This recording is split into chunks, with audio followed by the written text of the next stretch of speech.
Long nights behind the wheel have a way of changing how you look at the world. Most people sleep through the hours I work. Streets feel wider, lights feel dimmer, faces start to blur together. You get this sense that the world's turned its back and left you behind in the dark. That's what it felt like that night, September 6th around midnight, just outside Peoria, Illinois.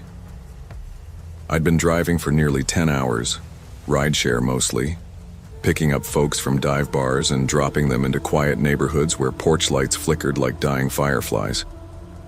I was burnt out. My legs were aching, and my hands had this nervous twitch. I'd already dozed off once near the I-474 loop.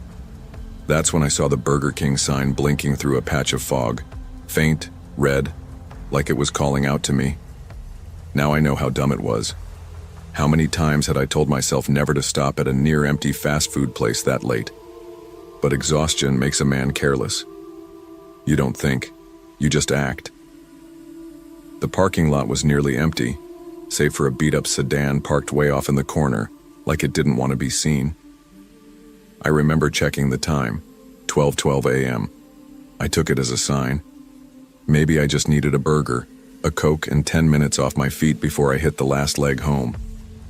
When I stepped inside, the air hit me first, heavy with bleach but stale. Too clean. The kind of clean that covers something up, not maintains it. The overhead lights buzzed faintly, one of them stuttering in a corner like a dying star. The place looked deserted, but a man stood behind the counter. Tall, pale, mid-40s maybe, eyes that didn't blink. I swear he was staring before I even pushed the door open. "Still open?" I asked, rubbing my eyes. He didn't smile. "Only from Register 4, he said, monotone. I glanced at the counter. Only one of the registers was lit, glowing this faint red. 1 through 3 were dark. Joking, I chuckled. "All right, that the lucky one?" He didn't answer, just stared. I figured he was just weird or overworked like me. I stepped forward and started to order. "I'll take a double bacon king with..." "Yeah, you sure you want to stay?" he asked, cutting me off. His voice was calm, but low, almost heavy. I blinked at him. "What? You can take it to go. Just don't sit down. Not tonight." That's when I noticed the dining area. The chairs were all out of place, some stacked, some upside down, one toppled on its side. Every table was clean, except one. The far back left booth. A tray sat there, fries untouched, burger still wrapped, soda half melted. "Someone forget their food?" I asked casually, but I could already feel a cold weight tightening in my gut. He didn't reply. Instead, a creak came from the back. The kitchen door opened slowly and a second man stepped out. Bigger, thicker build, hair disheveled, no uniform. There was something smeared on his sleeve. Dark, greasy. Maybe ketchup, maybe not. He leaned into the first guy, whispered something too low for me to catch, but I did hear one word. He saw. I should have walked out right then. Something about that word, saw, put a current through my chest. It wasn't said like he saw the menu or he saw the time. It was darker, like I'd witnessed something I wasn't supposed to. The second guy didn't look like an employee, didn't carry himself like one either. His eyes were bloodshot, his shirt stained, buttons askew. He kept staring at me like he was measuring me, deciding something. "Actually, I'll just grab a bottle of water and head out," I said, backing toward the drink coolers. The second guy's voice came out rough and low. "The back. No cooler. Fountain only. You gotta get it from," I blinked. "Nah, I'm good, just remembered I have water in the car." They both just watched me. The tension in the room thickened and I started scanning the place, looking for exits, paths, options. I noticed something I hadn't before. The emergency exit across the dining area glowed dimly green. I started stepping that way, slowly, pretending I was heading to the soda machine. Then, behind me, I heard a soft click. I froze. I turned, pretending it was nothing, but I knew what that sound was. The front door had just locked. I forced a smile. Did you guys just lock the door? The first man didn't say anything. The second man's hand disappeared under the counter. I felt my heart kick up like a drum solo in my chest. Cool, I muttered. Just getting some water. I took a cup and moved slowly, my hand shaking as I filled it halfway. But my eyes were locked on the emergency exit. That was the only way out now. I threw the cup hard at the floor, sending water and ice scattering across the tiles. The men flinched. That was enough. I ran, full sprint, slipping once on a patch of grease. I stumbled past the cluttered booth, the cold food tray still untouched, and lunged at the emergency bar. It didn't budge. It was bolted shut. I turned. Only the pale man was behind the counter. The big guy was gone. Panic filled my throat like a scream I couldn't let out. I ducked low, grabbing the tray off the table and hurling it toward the back hallway, the one near the kitchen. Then I ran the other way, toward a small employee corridor I'd spotted by the bathroom signs. Footsteps thundered behind me. My legs carried me faster than I thought I could move.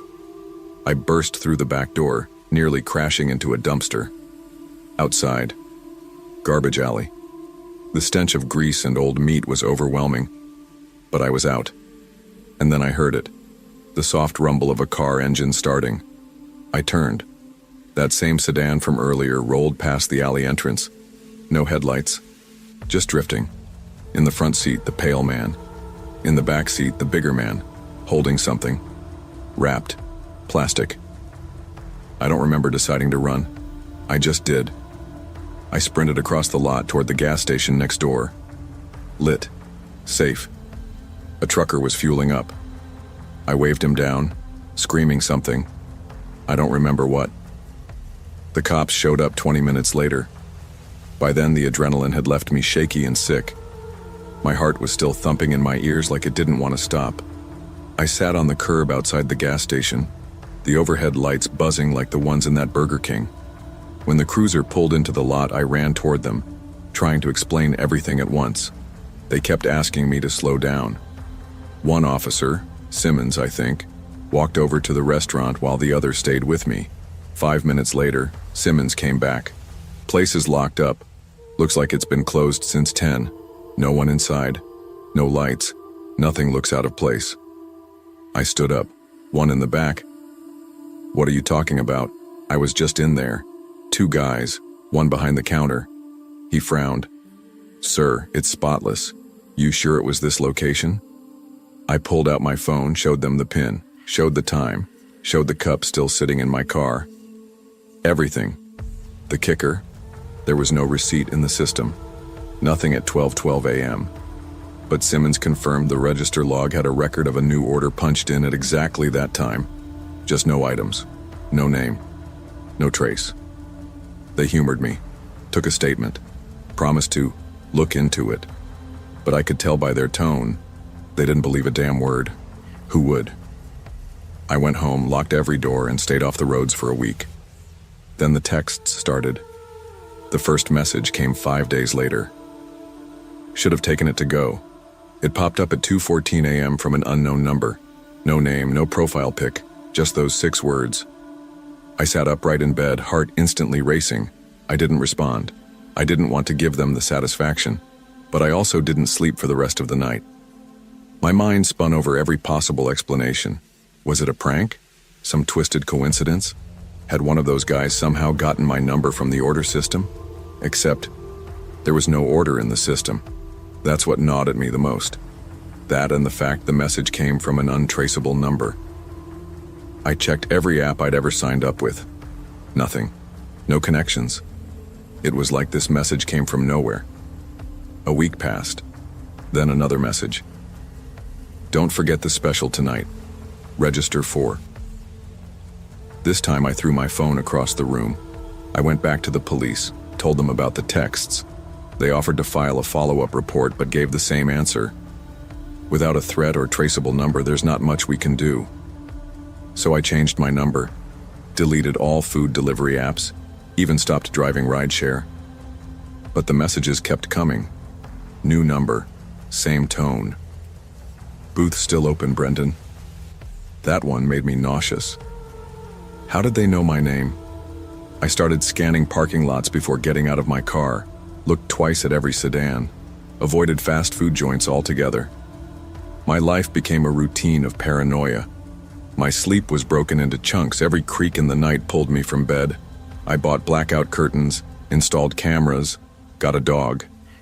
Still, nothing felt secure. It wasn't just the messages.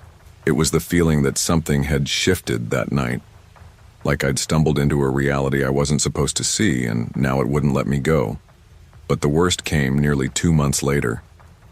I was at the grocery store grabbing late-night essentials. It was just after 10 p.m. The place was mostly empty. I went through self-checkout and was walking toward the exit when I saw someone. Tall, pale, dark uniform. He was standing just outside the automatic doors, hands in his pockets, staring right at me. No blinking. Just like before. I turned around, left through the back, called my brother and drove straight to his place. I didn't even sleep that night. Just watched the street through his blinds while gripping a baseball bat. The texts stopped for a while after that. Weeks. I almost convinced myself it was over. That maybe it was some weird psychological break and I'd imagined half of it. But deep down, I knew the truth. 3 months later, I moved to a new city, different state, new phone, new job, new everything. It helped. For a while. The paranoia eased. I even started driving again, only during daylight and never past 9 p.m. But still, I never stopped looking over my shoulder. I never went inside fast food restaurants, ever. Then, on a rainy Thursday afternoon, I got a letter. No return address, no stamp, just tucked into my apartment mailbox like it belonged there. Inside was a single sheet of paper, typed. You made it out, but not everyone does. Next time, don't look so long. That was it. No name, no explanation. I sat at my kitchen table, paper trembling in my hands. Outside, a car passed slowly through the complex lot. I didn't need to look up to know the taillights weren't on. I stayed inside for the next 3 days. Even now, nearly a year later, I live with that night like a scar just under the surface. I don't know who those men were. I don't know what I walked into or why they let me go. I've run the scene through my head hundreds of times. What would have happened if I'd sat in that booth? What if I'd gone into the back for the water? I try not to dwell on it, but sometimes when I close my eyes I see that tray. The cold fries, the untouched burger, the soda sweating in silence. And the booth? Still open, I bet. We live in a world where routine makes us feel safe. Fast food at midnight, a long drive home, an empty parking lot. But sometimes reality slips, just for a moment, and we see the things we're not meant to. In those moments, trust your instincts. Leave the burger, ignore the register, walk away, because curiosity might feed the mind, but it can also get you killed. You don't really understand how long trauma lingers until you try to do something normal again, like driving at night. 3 months had passed since the hit and run. I was coming home from a late shoot on Route 619 when a white SUV blew through a red light and sent my Honda spiraling off the road. I remember the headlights, the spin, the glass shattering in my hair, and then nothing. The driver never stopped, not even a skid mark, just gone. I walked away with a concussion and a shattered wrist, but the mental damage, that's been harder to fix. Ever since, I'd avoided night drives like my life depended on it. I wouldn't even take side streets after dark. But on the night of May 24th, I made an exception. My younger sister Beth called me around 9. Their oven had shorted out mid-dinner and she sounded exhausted, half laughing through frustration. I didn't want her ordering some cheap delivery again. Against my better judgment, I offered to go pick something up for her and drop it off. That meant driving at night, and I did it anyway. It was just after 10 when I pulled onto Canton Road in Akron. I kept the radio off and gripped the wheel tight. Every intersection made my chest tighten. My breath came in shallow, uneven rhythms. I turned into a half-empty Burger King lot, parked just before the drive-through speaker. I hadn't been to this location in years, but it looked the same. A little more run down. One of the lights in the menu board flickered like it was about to die. I reached the speaker. "Hi, welcome to Burger King. Go ahead when you're ready." The voice caught me off guard.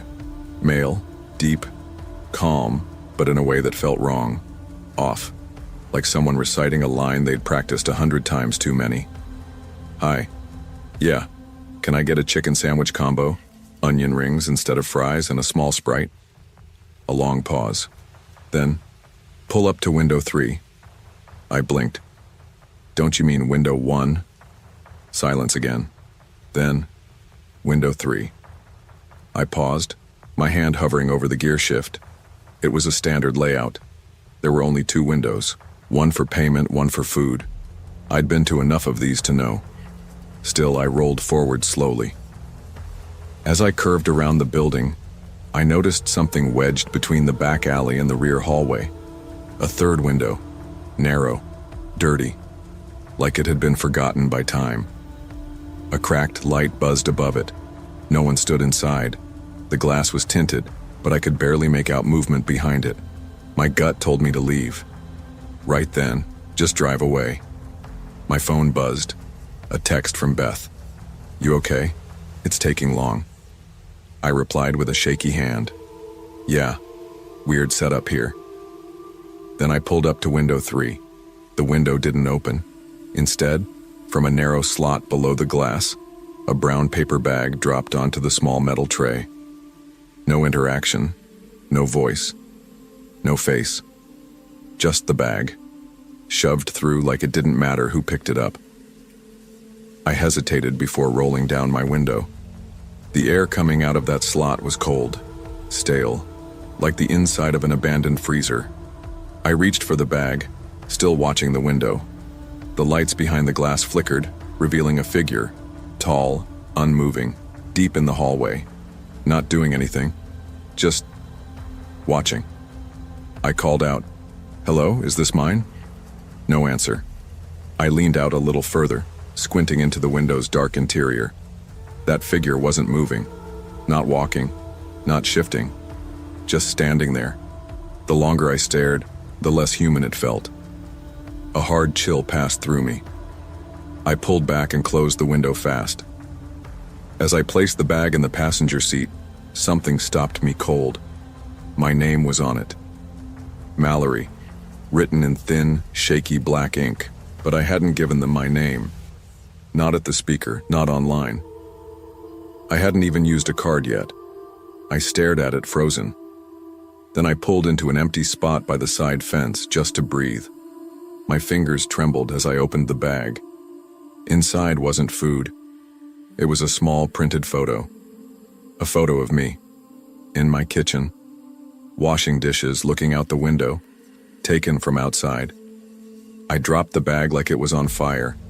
My hands were shaking so badly I could barely get the car into gear. Then I saw her. Someone was standing in front of my car. She was the same redhead I'd seen inside earlier. Small build, Burger King uniform. But something was wrong. Her body was still. Too still. Her face was smiling. But the eyes, those blank, glassy eyes, weren't human. They didn't move. Didn't blink. I tapped the horn once. She didn't flinch. I revved slightly, hoping she'd step aside. But she didn't move. Her feet were planted like roots. My breath turned sharp, quick. I didn't wait. I slammed the car into reverse, tires screaming as I backed out crooked, scraping against the curb. I took the far side exit, looking in my rear view as I turned out of the lot. She was gone. No redhead, no one at the window. The entire Burger King looked abandoned. Lights off, windows dark, like it hadn't been open in hours. I made it home in 23 minutes, ran inside, locked every door. My chest was heaving, I couldn't speak. I just slid down my hallway wall and cried without knowing why. At 2:09 a.m., I opened my phone and checked my home security app. Motion detected, 9:41 p.m. I tapped the clip. A tall figure walked past my kitchen window, stopped, faced the camera, and smiled. The next morning, I filed a report, took everything to the local police, photo, bag, the security footage. They took it seriously at first, promised to follow up. But a week later, I got a call. The Canton Road Burger King had no active incident report, no employees matching the description, no redhead on staff. Their cameras were reportedly down that week due to maintenance. And, according to the manager, there is no third window. He said it plainly. Said there never had been. I argued, pushed. Even drove by a few days later to take photos. There was no third window anymore, just a blank wall. I started sleeping with the lights on. 3 weeks later, the first envelope showed up. No return address, no note, just a single photo. Me, reading on the couch, shot through my living room window. Every week since, a new one arrives. Different window, different time. Always me, always alone. At some point, fear stops being loud. It becomes quiet, like background noise you learn to live with. That's where I am now. I haven't driven at night since that Burger King visit. My sister understands. I've upped security around the house, new cameras, motion lights, reinforced doors. But none of that really helps. They still get the photos, still get me.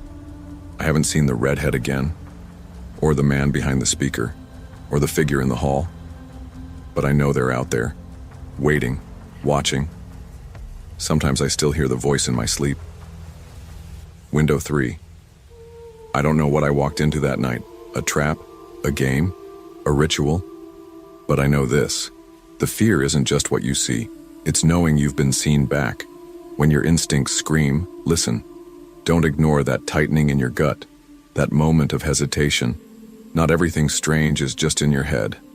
Sometimes it's a warning, because there are places in this world where things slip through the cracks, where the routine becomes unfamiliar, and the familiar becomes dangerous.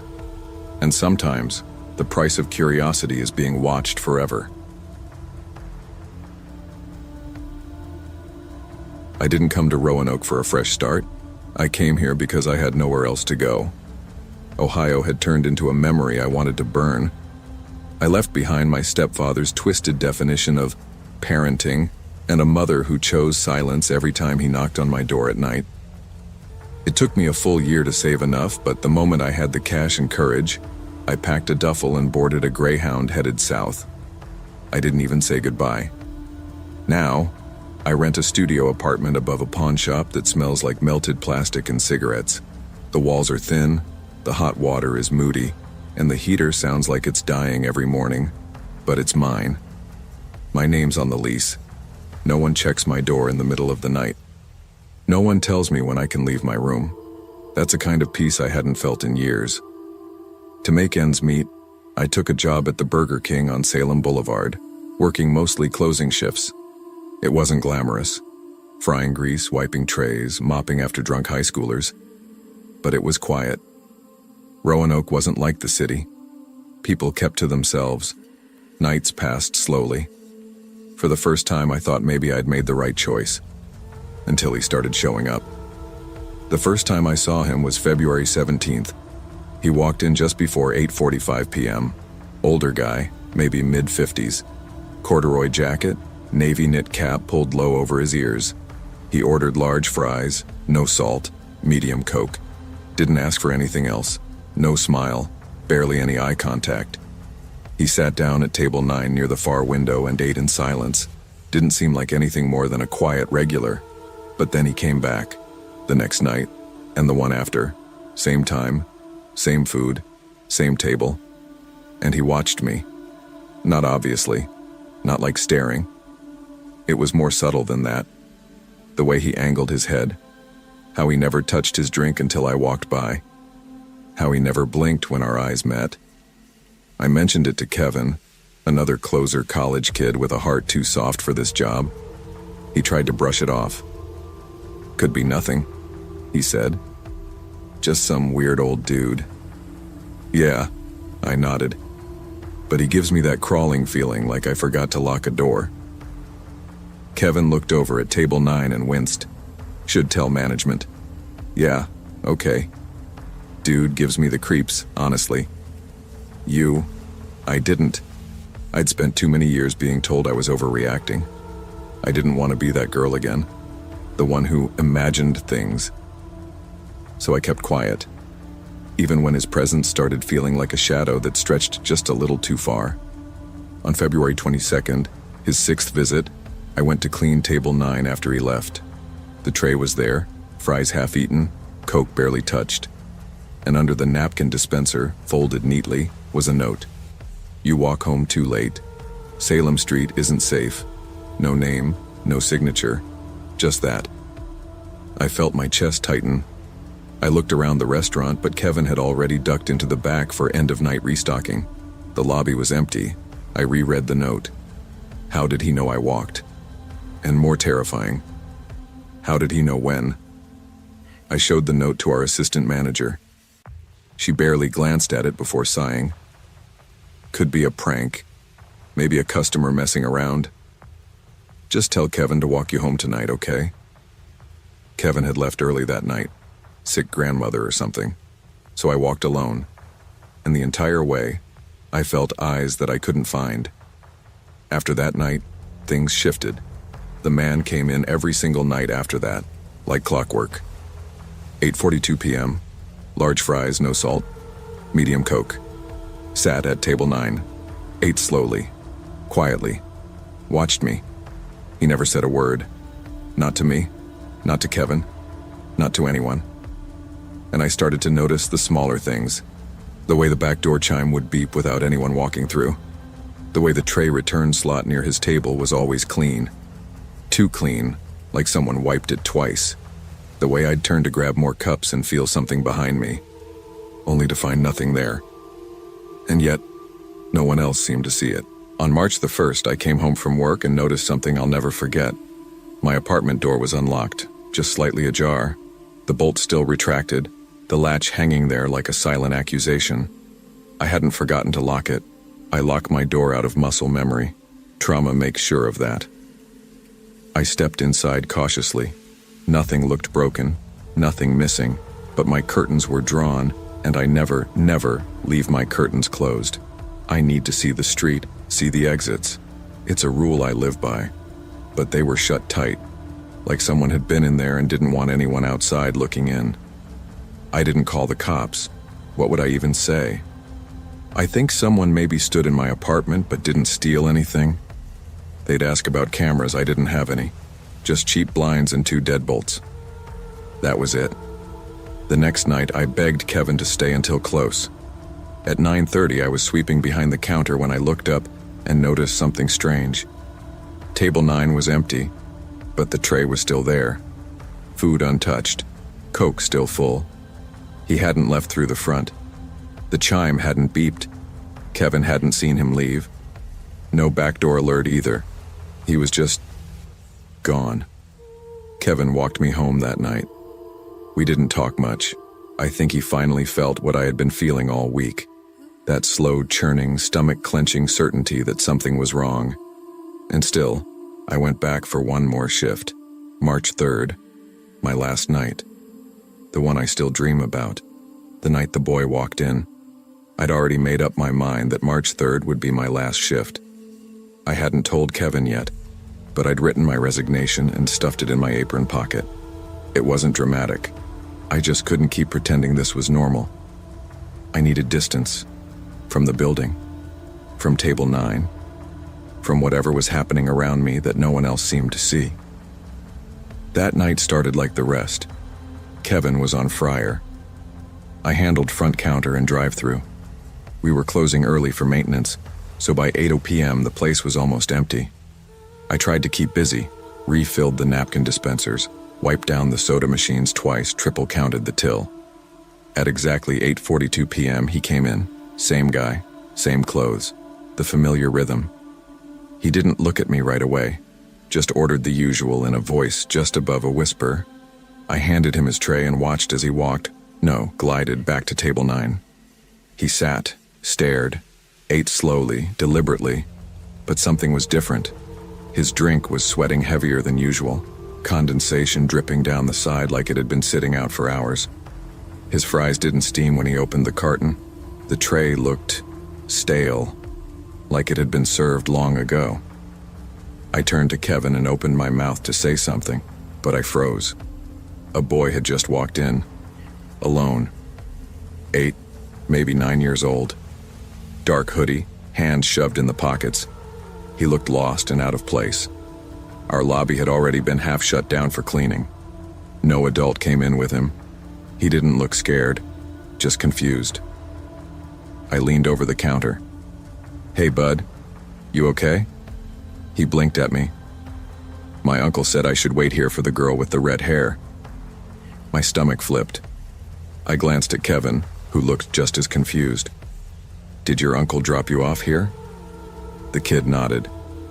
"He said she'd know what to do." "Did he mean one of the employees?" The boy looked past me, his eyes locking onto something behind my shoulder, softly. "He said you'd be here." Then he reached into his hoodie and pulled out a folded piece of paper. Hands trembling, I took it. It was a typed note, clean, centered, emotionless. "I wanted you to know what it feels like, to be watched, to be followed, to be afraid." And beneath that was a photo, a blurry image of me, inside my apartment, taken from behind the curtain, not from the hallway, not through the peephole, from inside. "You," he said. I staggered backward, the blood draining from my face. Kevin rushed forward, asking what was wrong, but I couldn't even form the words. My heart was in my throat. I spun toward table 9. Empty. Tray still there. Drink untouched, fries stale. But the man was gone again. Kevin called the police. They arrived 10 minutes later, and by then I was outside, sitting on the curb, trying to breathe. I handed over the photo and the note. One officer walked inside to check the camera footage. The other stayed with me, asking questions. When the officer came back out, his face was unreadable. "There's no one matching your description on the footage," he said. "Not at 8:42, not ever. No man, no older male." Kevin stepped in. "But I saw him. He's been here every night. Sat at that same table." The officer shook his head. "Child. Camera shows no one at table 9 at all tonight. Only Erica and the they offered to escort me home. I declined. Leah picked me up instead. I didn't go back inside. I never would." I quit the next morning without stepping back in, left my resignation in an envelope taped to the employee entrance, and texted Kevin a short thank you. That was it. I moved out of my apartment the same week, paid cash to a landlord who didn't ask questions, changed my number, swore off social media, didn't even give Leah my new address. I just vanished, on purpose. For a while, things calmed. No notes, no photos, no sightings. Until March 5th. I was scrolling through the photo gallery on my phone, trying to clear out old receipts and screenshots, when I found something that made my blood run cold. A photo. Time stamped 8:42 p.m., March 5th. It showed me sitting on the edge of my bed, hair wet from a shower, scrolling on my phone. I didn't remember taking it. No mirror was involved, no timer set. It had been taken from the hallway, from the inside. I checked every door, every window, every lock, no signs of entry, nothing missing. But the curtains had been drawn, just like before. That night I bought blackout blinds, duct tape, and 2 motion sensors. I covered every webcam. I started sleeping with my phone flashlight on, facing the door. The police weren't any help. They said there was no sign of forced entry, nothing they could file a warrant over. They asked if I'd been under stress lately, if I'd ever had hallucinations before. I stopped answering their calls after that, but I didn't need proof. I knew what I saw, what I felt, and what I was being told. The final straw came 2 weeks later. Another photo, mailed to my new address. No return label. Postmarked from Roanoke. Inside the envelope, one image. Table 9. Shot from across the Burger King lobby. My face, blurred but unmistakable, reflected in the window as I wiped down the counter. The timestamp? February 10th. He'd been watching before I ever noticed him, before I even knew. It's been 5 months since I left Roanoke. I live farther south now. Small town, quiet. I pay cash for rent, keep the windows covered, and don't answer the door unless I see who's on the other side first. The place is plain. No photos, no wall art, nothing that might show up in the background if someone's watching again. And I know someone still is. Every couple of weeks a new envelope arrives. No return address. Inside, always one photo. Sometimes it's of me, on the sidewalk, at the laundromat, once even at the gas station 10 miles from town. Other times, it's that damn table again, table 9. But from different angles, like whoever's taking them wants me to see every inch of it, like they want me to remember. And I do. I remember how it felt knowing I was being watched, long before I realized it. How my skin would prickle without a sound. How my stomach would twist before anything happened, like my body knew what my mind hadn't caught up to yet. The worst part? The silence. There are no more notes, no texts, no calls, just images. Clean, quiet images. And that silence has a voice of its own. Like whoever's behind this wants me to sit with it, to think about it, to fear it. I think about that kid, the boy who came into the restaurant that night. I wonder if he knew what he was doing, or if he was just being used. Like bait, like a delivery system. He had no fear in his eyes. That still haunts me. I've stopped going out at night completely. I don't trust crowds, and I don't linger near windows. Even inside my own place, I move room to room like someone's watching, because someone probably is. I keep tape over my phone's camera, and I haven't used FaceTime since March. I miss my old life. Not the part back in Ohio, not my stepfather's house, but the version of me that believed the world was safe enough to work a late shift and not question every quiet customer who came through the door. That girl's gone. In her place is someone sharper, quieter, less trusting. I never knew what he wanted, if it was about power or punishment or just the sick thrill of being invisible. I'll probably never know. But whoever he is, he taught me something I can't unlearn. Predators don't always hide in shadows. Sometimes they sit in well-lit rooms eating fries with no salt. They wait. They watch. And sometimes, no matter how loud you scream inside your own head, no one believes you. Because the camera didn't catch it. Because the system didn't register it. Because your trauma doesn't come with timestamps. But it happened. Every second of it. So now, when I feel that twinge in the air, when I know someone's watching, even if I can't prove it, I don't brush it off. I don't stay professional. I don't wait around for a manager to believe me. I leave. I trust my gut. Because I'd rather be wrong 100 times than live through that again. The last photo I got showed something different. Table 9, empty. But on the table, barely visible in the low-res image, sat a red envelope, sealed, addressed to me. I haven't received the actual envelope yet. I don't know if I ever will. But it's coming. I can feel it. Always trust your instincts, even when no one else does. Danger doesn't always show up in obvious ways. Sometimes the scariest people are the ones who never raise their voice, never make a scene, and never leave a trace.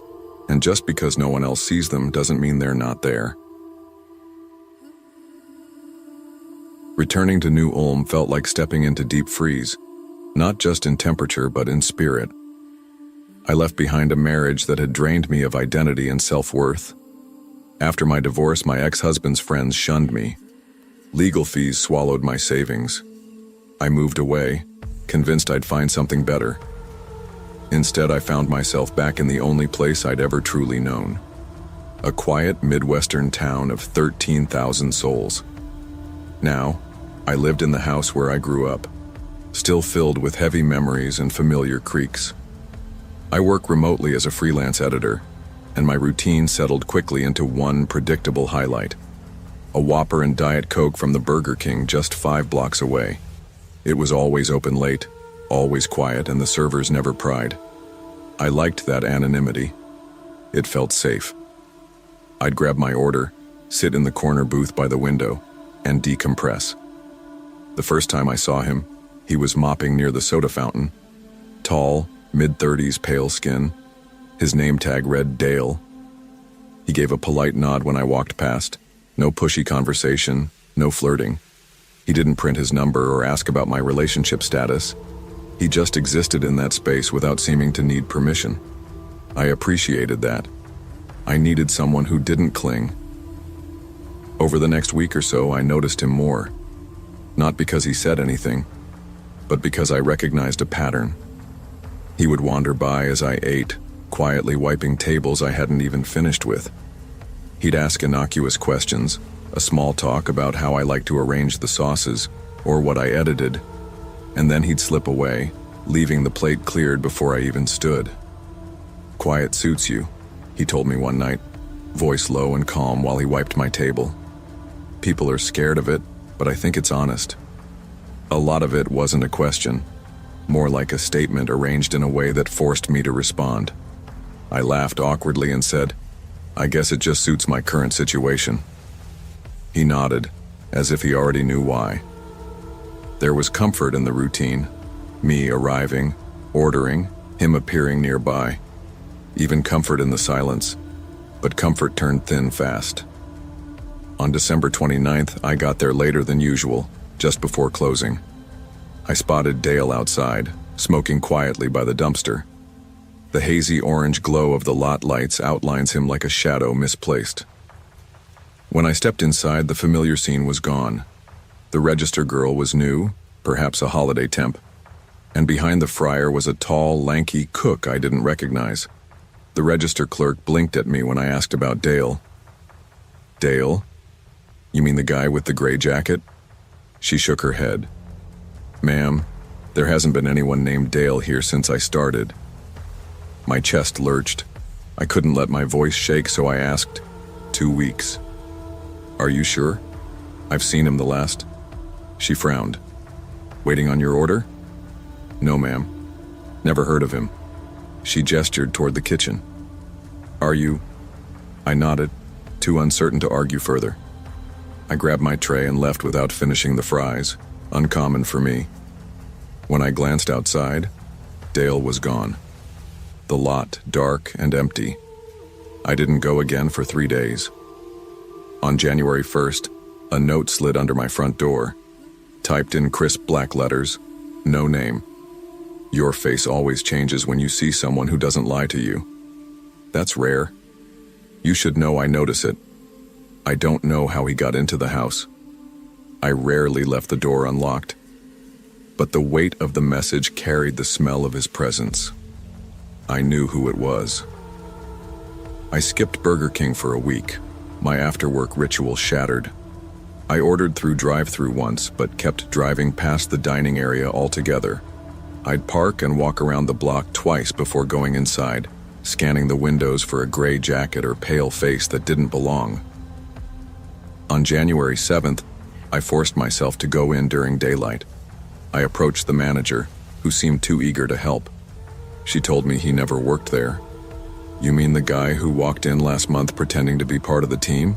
she asked. Tears stung behind my eyes. Yes. Tall, pale, quiet. He cleaned, helped stock, stayed late. The manager shook her head slowly. "We had to ask him to leave twice last month, but there's no record. He never completed paperwork, never interviewed. No one by that name, period." She offered to review camera footage, but I felt intoxicated with unease. I didn't want corporate to see me, to replay his face over and over. I just wanted someone else to say, "We saw him too." No such luck. I left through the drive-thru exit, lights buzzing overhead, no gray jacket, no gaze. That night I bought a doorbell camera, started sleeping with lights on. I ripped out my front hedge so no one could hide behind it. I told myself I needed proof, evidence. But I was running on instinct, bare fingertips skimming danger I couldn't name. By the time I moved to Mankato, I didn't trust restaurants or windows. I kept my curtains closed, my meals at home. But I cannot erase who I became that month, a woman who had learned fear in silence. I may never see him again, but he taught me one thing I can't forget. I didn't sleep much the night after I spoke to the manager. I kept picturing Dale, if that was even his name, standing outside my house waiting for the lights to go out, watching for movement through the sheer curtains I hadn't replaced since moving back. I checked the door camera footage every hour like it was a prayer, a ritual of control. Nothing ever showed up, just snow, the occasional car headlights, the wind rattling the porch rail, but inside, it was like he'd left fingerprints behind in my mind. That space that used to belong to routine, dinner, a soda, 30 minutes of peace, was now filled with questions. How long had he been watching me? Why me? What exactly did he want? I called my mom that weekend, pretending it was just to catch up, but I think she heard the anxiety in my voice. I didn't tell her the whole story. How do you explain something like that without sounding paranoid? I just said, "There's a guy at the restaurant who made me uncomfortable." She said what moms say, "Be careful, maybe call the police," but I'd already tried that. A few days earlier, I filed a report giving the description, the note, the times I'd seen him. The officer was polite, but unconvinced. "Could be a drifter," he said. "We get a few this time of year. Someone looking to stay warm." But he pretended to work there, I told him. He knew things, like, about me.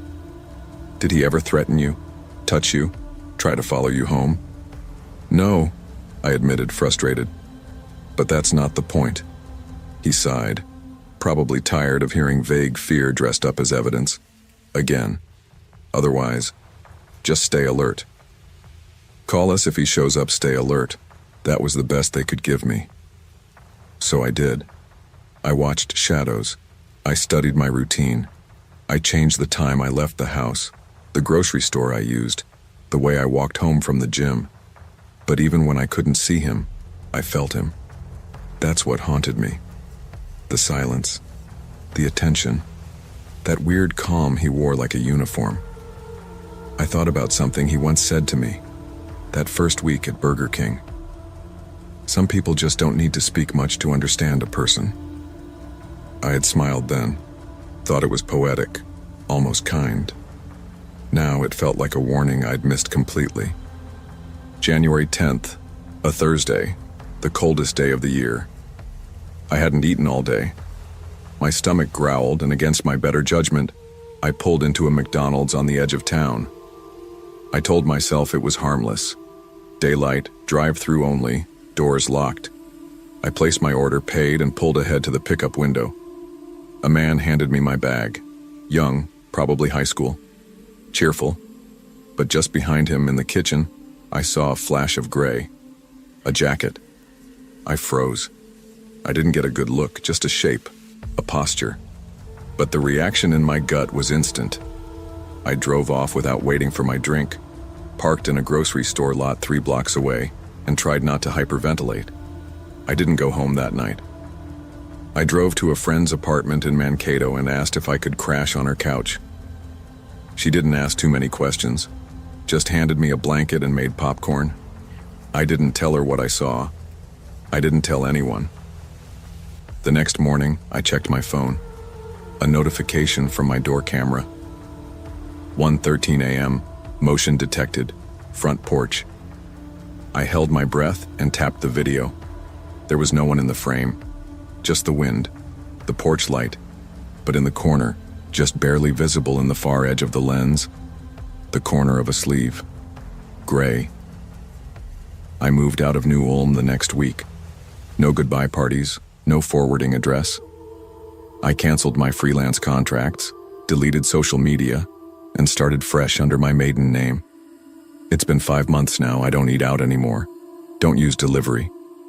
I walk with my keys between my fingers and check every room when I come home, even closets I never use. And sometimes, when I look into mirrors too long, I get the feeling someone else is already in the reflection.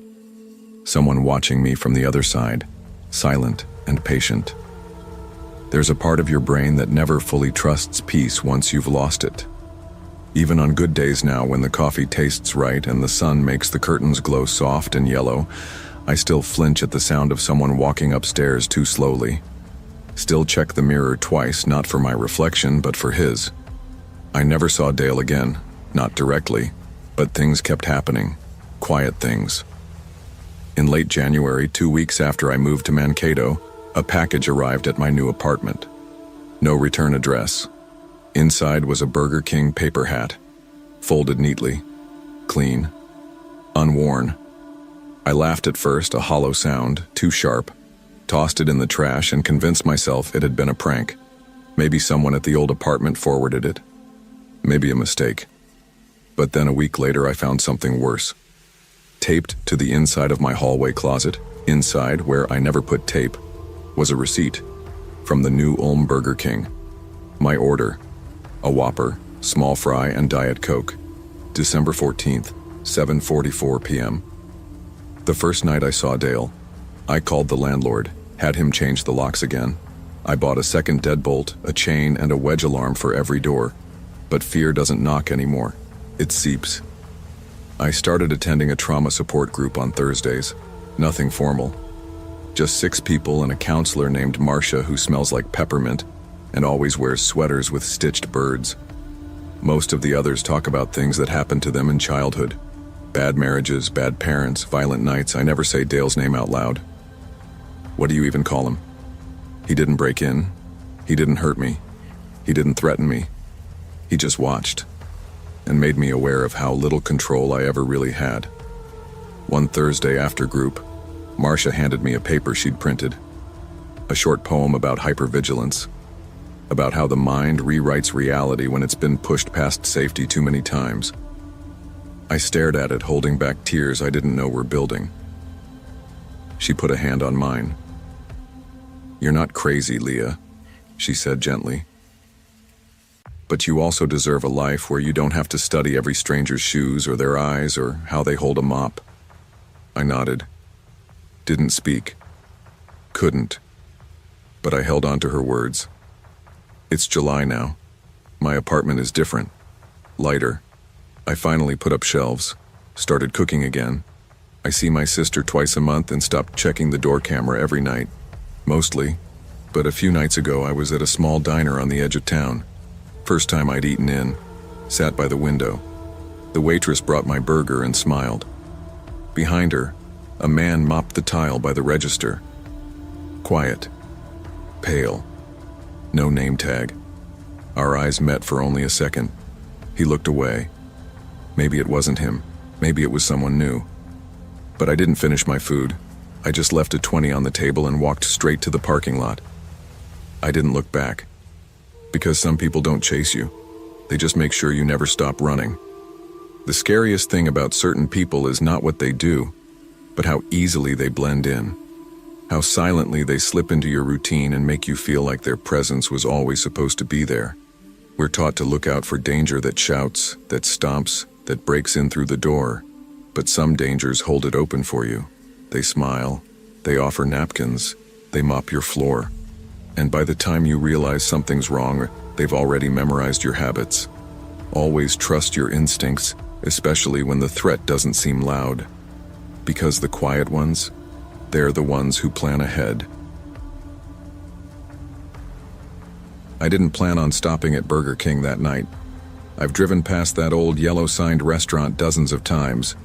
Its lights flickering, the lot nearly always empty, ever since I moved to Reading. But on June 10th, exactly 47 days after the miscarriage, I needed something quiet, something predictable. My fridge was empty. My phone was silent. I sat at the edge of grief and loneliness and decided isolation might kill me faster than anything else. So I pulled in. It was 7:40 p.m. when I stepped through the door. The place smelled like heated plastic and fries. Only 3 people inside, the mother and toddler at the back, and a man I hadn't seen before.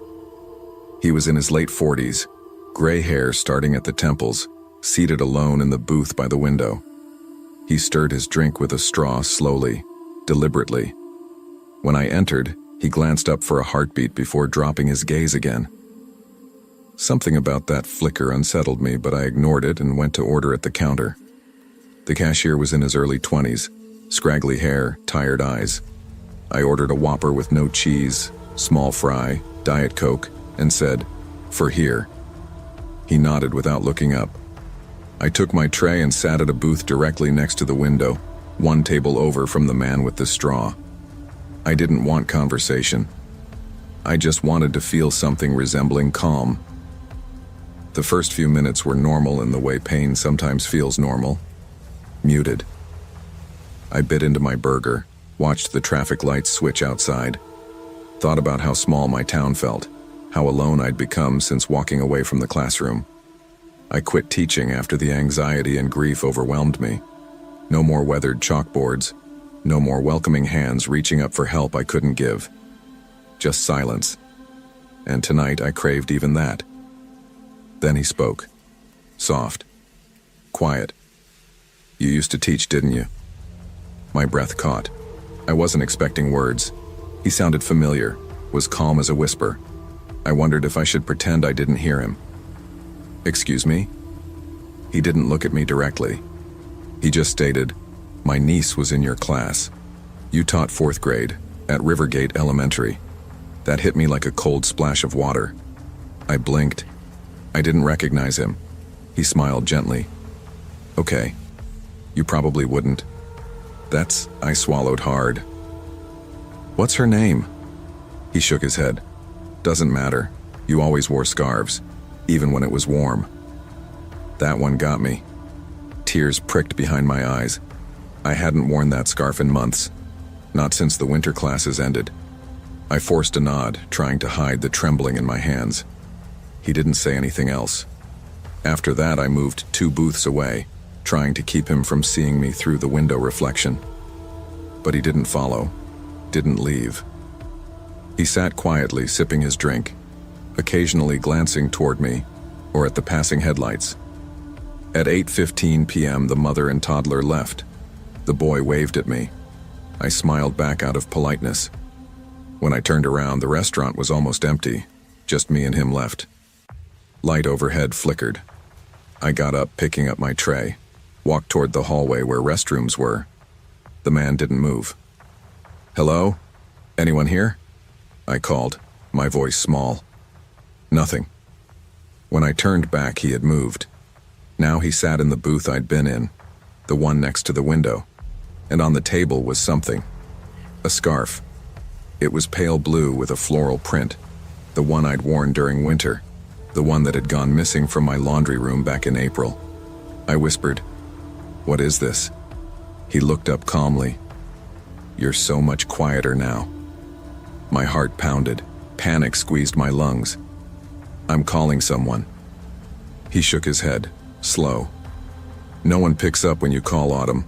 That's why you came here tonight, right? No one answers. No one checks in." My tray hit the floor. I bolted toward the exit, but the dining area felt strangely still. The usual hum of conversation vanished. I stepped outside and realized the parking lot was empty. My car, gone. I froze in the asphalt. Thought I might faint. Then his voice came from behind me.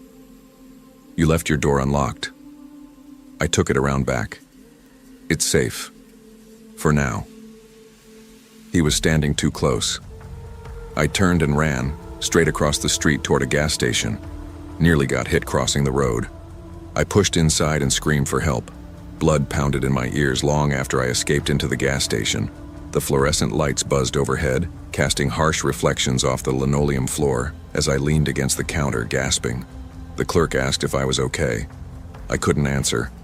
Tears blurred my vision. A police officer arrived, 2 actually, within minutes. I gave them my statement between shuddering breaths. Told them about the scarf, the moving across booths, the whispering voice, and my missing car. I couldn't look at either officer when I said, "He said no one picks up when I call." They took me seriously that time. They combed Burger King surveillance footage, but there was nothing.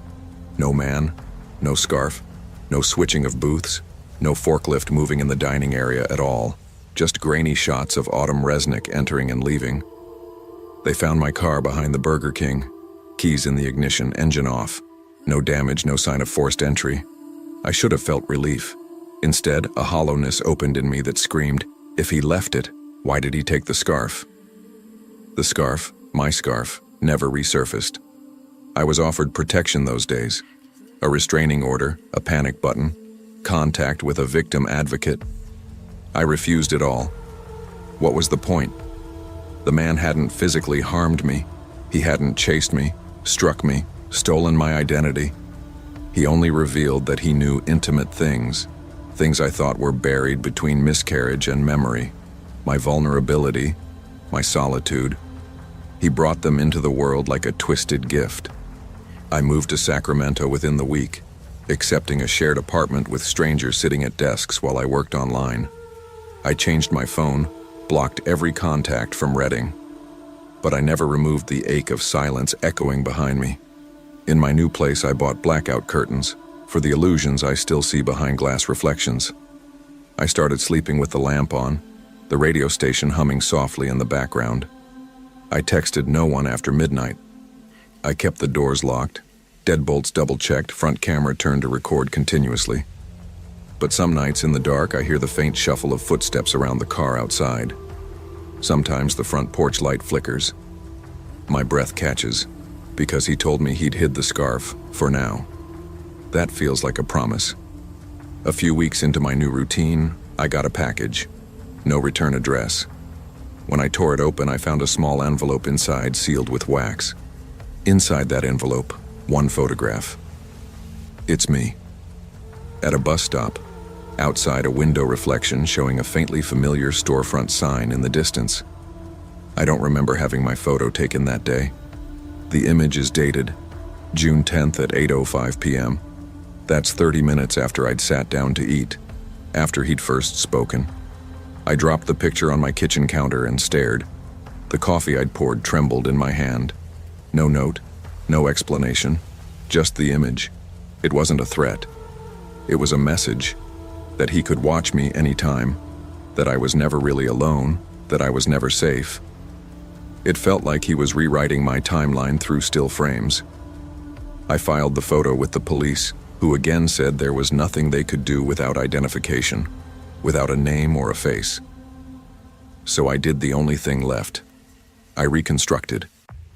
I cut off routes I once traveled. I avoided sidewalks near Redding. I even started wearing hoodies so strangers couldn't see my hair color from the outside. It wasn't paranoia. It was self-preservation. Months passed. No scarves came. No silent visits in the night. No whispers behind reflexive anxiety. I started to believe maybe somehow it was over. Then one morning I got a text message. Not from a number I recognized. Just a photo attachment and one line. Photo. Me.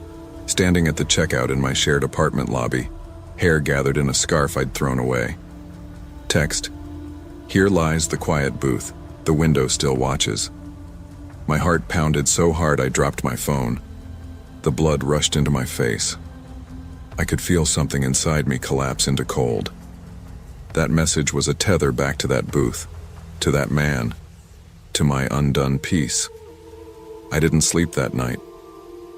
I sat at the edge of my bed with every light in the apartment blazing, waiting for a knock that never came, waiting for the silhouette in the hallway, for my name whispered from the dark, or the soft placement of another scarf by my window. None of that happened. But the message haunted me more than any physical threat could have.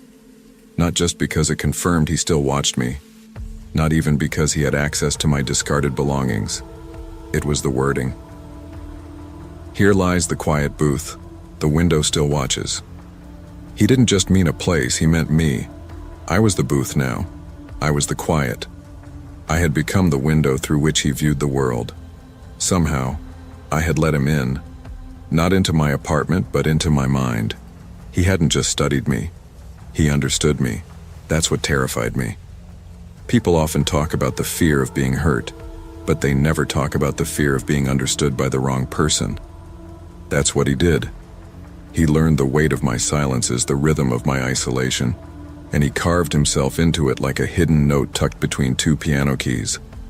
I stared at my phone for hours. I blocked the number, deleted the image.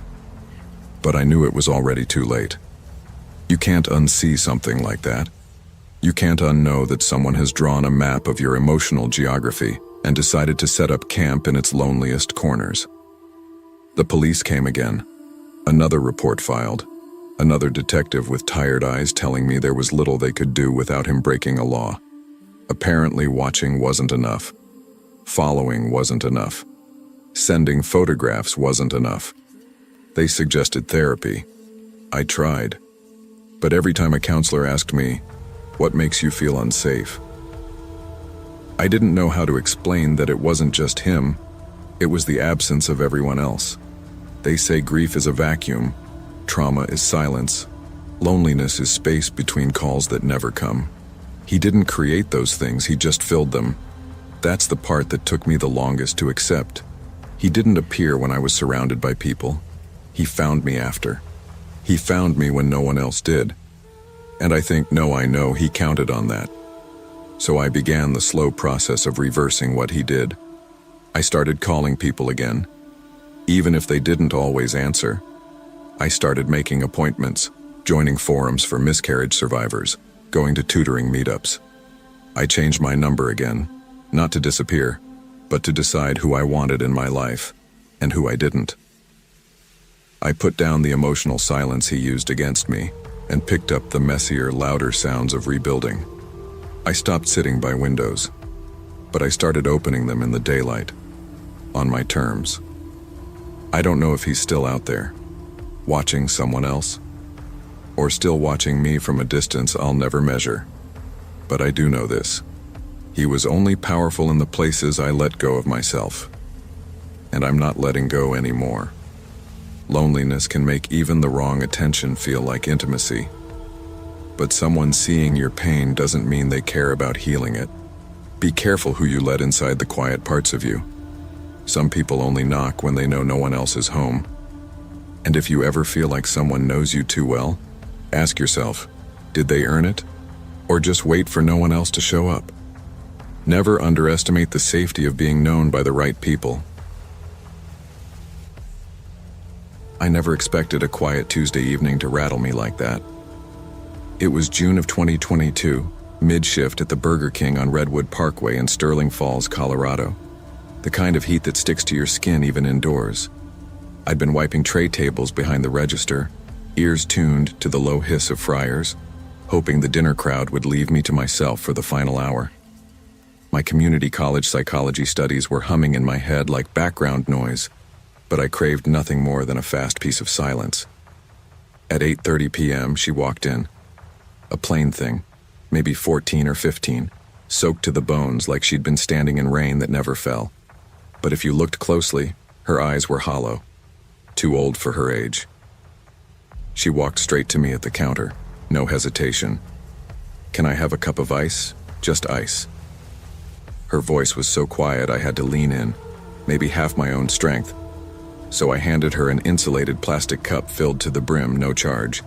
Lots of kids come in for ice or to recharge in the AC, but something about this felt different. She didn't say thanks. She took the cup and went to the far booth in the lobby corner, not near any windows, and sat with her back to the door. Over the next 40 minutes, she didn't eat, didn't drink, only slowly chewed ice bit by bit, carefully, like it kept her present. She turned her head every time the automatic doors beeped open. I caught myself matching her movements, watching from behind the register. Anxiety is contagious when someone's carrying it that visibly. At 9:20, my co-worker Lex leaned over and whispered, "That kid's been here a while. You think she's okay?" I nodded, not trusting my voice. She caught me watching her glance at the security camera corner and then duck her head low. The tension felt thick enough to weigh down the ceiling lights. I quietly finished wiping a table nearby. She didn't move, didn't leave, didn't ask for anything else. By 9:40, the place had a handful of leftover customers. Then he walked in, mid-40s, grizzled beard, heavy flannel jacket stained with oil or sludge. He scanned every corner slowly, eyes dragging toward her direction. She sat unmoving, hand knuckles white around that cup, didn't blink, didn't budge. He came up to the counter, didn't order, just leaned forward and asked, "Here?" Blonde, about this tall. My stomach plummeted. "Did a girl come in?" I mustered, and murmured, "Watched." "Sorry, we don't give out customer info." He didn't argue, just gave a weird smile. She always finds a way to disappear, then turned and sat one booth behind her, exactly one booth over. Not to intimidate, but not hidden either. He didn't speak again, just... The girl kept chewing ice, staring ahead into nothing. I spotted sweat on the flannel guy's forehead, heat haze in the lobby, or stress, I couldn't tell. 10 minutes passed. A few customers came and went. He finally stood, walked to the door, and got into a truck idling outside. Engine on. He stared through the glass at her as he pulled forward a few feet, then idled. Still stared. She stood up immediately once he moved. I watched her slip toward the restroom, locked in. I waited 2 minutes. 5. Then knocked gently. "Hey, you okay?" No answer. When I looked back outside, the truck was still there. Lights off, engine running. It was 10:05 when the restroom door opened. She looked out, eyes wide. I stepped over and quietly asked, "Is that man following you?" Her nod was subtle but keen. I invited her into the staff hallway. She hesitated, then slid past me and disappeared behind the ice machine. I sent Lex to call the manager, and after that, the police. But when Lex returned, the truck was gone. The girl had vanished. We checked the bathrooms, the hallways, completely empty. Only thing left? That cup of ice, melted into nothing. And under it, a wet napkin with smudged pen. If he asks, tell him I ran the other way. My stomach churned when I saw that napkin scribble. My hands trembled as I pulled it from under the melted ice residue. I called Lex over, motioned to the note. His face went pale. I don't remember the rest of that hour clearly. Manager's arrival, Lex pacing, me repeating what I'd seen. By the time patrol officers showed up, I was shaking so badly I couldn't hold the napkin straight. I watched them take down statements. Ages, clothing, timing, registration number of truck, but no matching record. No one in the system reported a missing girl that night. We asked to view our security footage. Manager frowned and shook his head. Wi-Fi glitch happened earlier. Cameras are offline for 20 minutes. That window included the entire stretch from 9:20 to 10:10 p.m. Too much happening exactly then. They searched the building cover to cover. Empty bathrooms. No girl behind freezers or broom closets. No trace of anyone except Lex and me. I tried calling the station the next day, asking if any missing child reports could match her. But they said nothing had come through. No matching descriptions. No Amber Alert. Nothing. Still, I couldn't shake the chill. That girl was real to me. Fear was real. His presence was real too. That weekend, I quit my psychology class. School felt impossible. I drove past that Burger King a few times. It looked even more decrepit in morning. The flickering sign half lit, casting long shadows in the dusty parking lot. I felt foolish driving by, but also cautious, as if I hadn't seen more than required and was still waiting for something to happen. I stopped eating at that chain afterward, at fast food booths in general. I started offering extra ice not as hospitality, but because I wondered who else showed up broken, hoping for cold fragments of presence. I bought extra camera equipment for my apartment entrance. I downloaded emergency apps, but police told me they had no record, no report, no person matching the description of the girl, no truck, no man in flannel. No one ever came to ask over the next weeks. No missing person posters. No memory of her lost status aired publicly. Yet every coarse memory of that night sits between my shoulder blades, pressing downward. The ice cup, the napkin, the booth. They didn't belong, but they still sit in my mind like anchors. 2 weeks passed before I could talk about that night without my voice catching. I didn't quit Burger King, though I wanted to. Bills are louder than fear sometimes, and I figured maybe if I stayed long enough I'd catch her again. Walking in, looking for ice. Maybe the guy would come back. Maybe I'd get the chance to say something more, do something different. But neither of them showed. Every time the doors chimed open, I looked up. I couldn't stop. Just a reflex now. Scan for a wet hoodie or the man with the flannel jacket and that dead stare. Nothing ever came close. I asked the manager if anything weird had happened before that night. She said no, just the occasional homeless person or late-night kid sneaking fries. I asked Lex again just to be sure. He said something quiet like, maybe she was just passing through, you know? One of those in-between people. It stuck with me. In between. Between places. Between homes. Between danger and rescue. The napkin she left, I still had it. Folded in my glove box. The pen ink had bled through from water, but you could still read it if you looked close. If he asks, tell him I ran the other way. It haunted me. That she had enough presence of mind to write that like she'd done it before. Like disappearing was a skill. I started looking at missing persons sites late at night, scanning cases by state. Sterling Falls didn't even have an updated list. I expanded my search. Teen girls, blonde, slight build, nothing matched. I also kept thinking about how calm she was. Shaking, sure, but she didn't cry. She didn't plead. She knew what she had to do, like she was trained. One night around closing, I told Lex that maybe she was part of a trafficking ring. That maybe the guy wasn't her dad or brother or uncle. Just someone who owned her in some horrible way. He shrugged, but then he said, the way she froze when he sat behind her, that's not surprise. That's survival. I didn't sleep much after that. By July, things started feeling normal again. I was prepping for fall semester, trying to reset.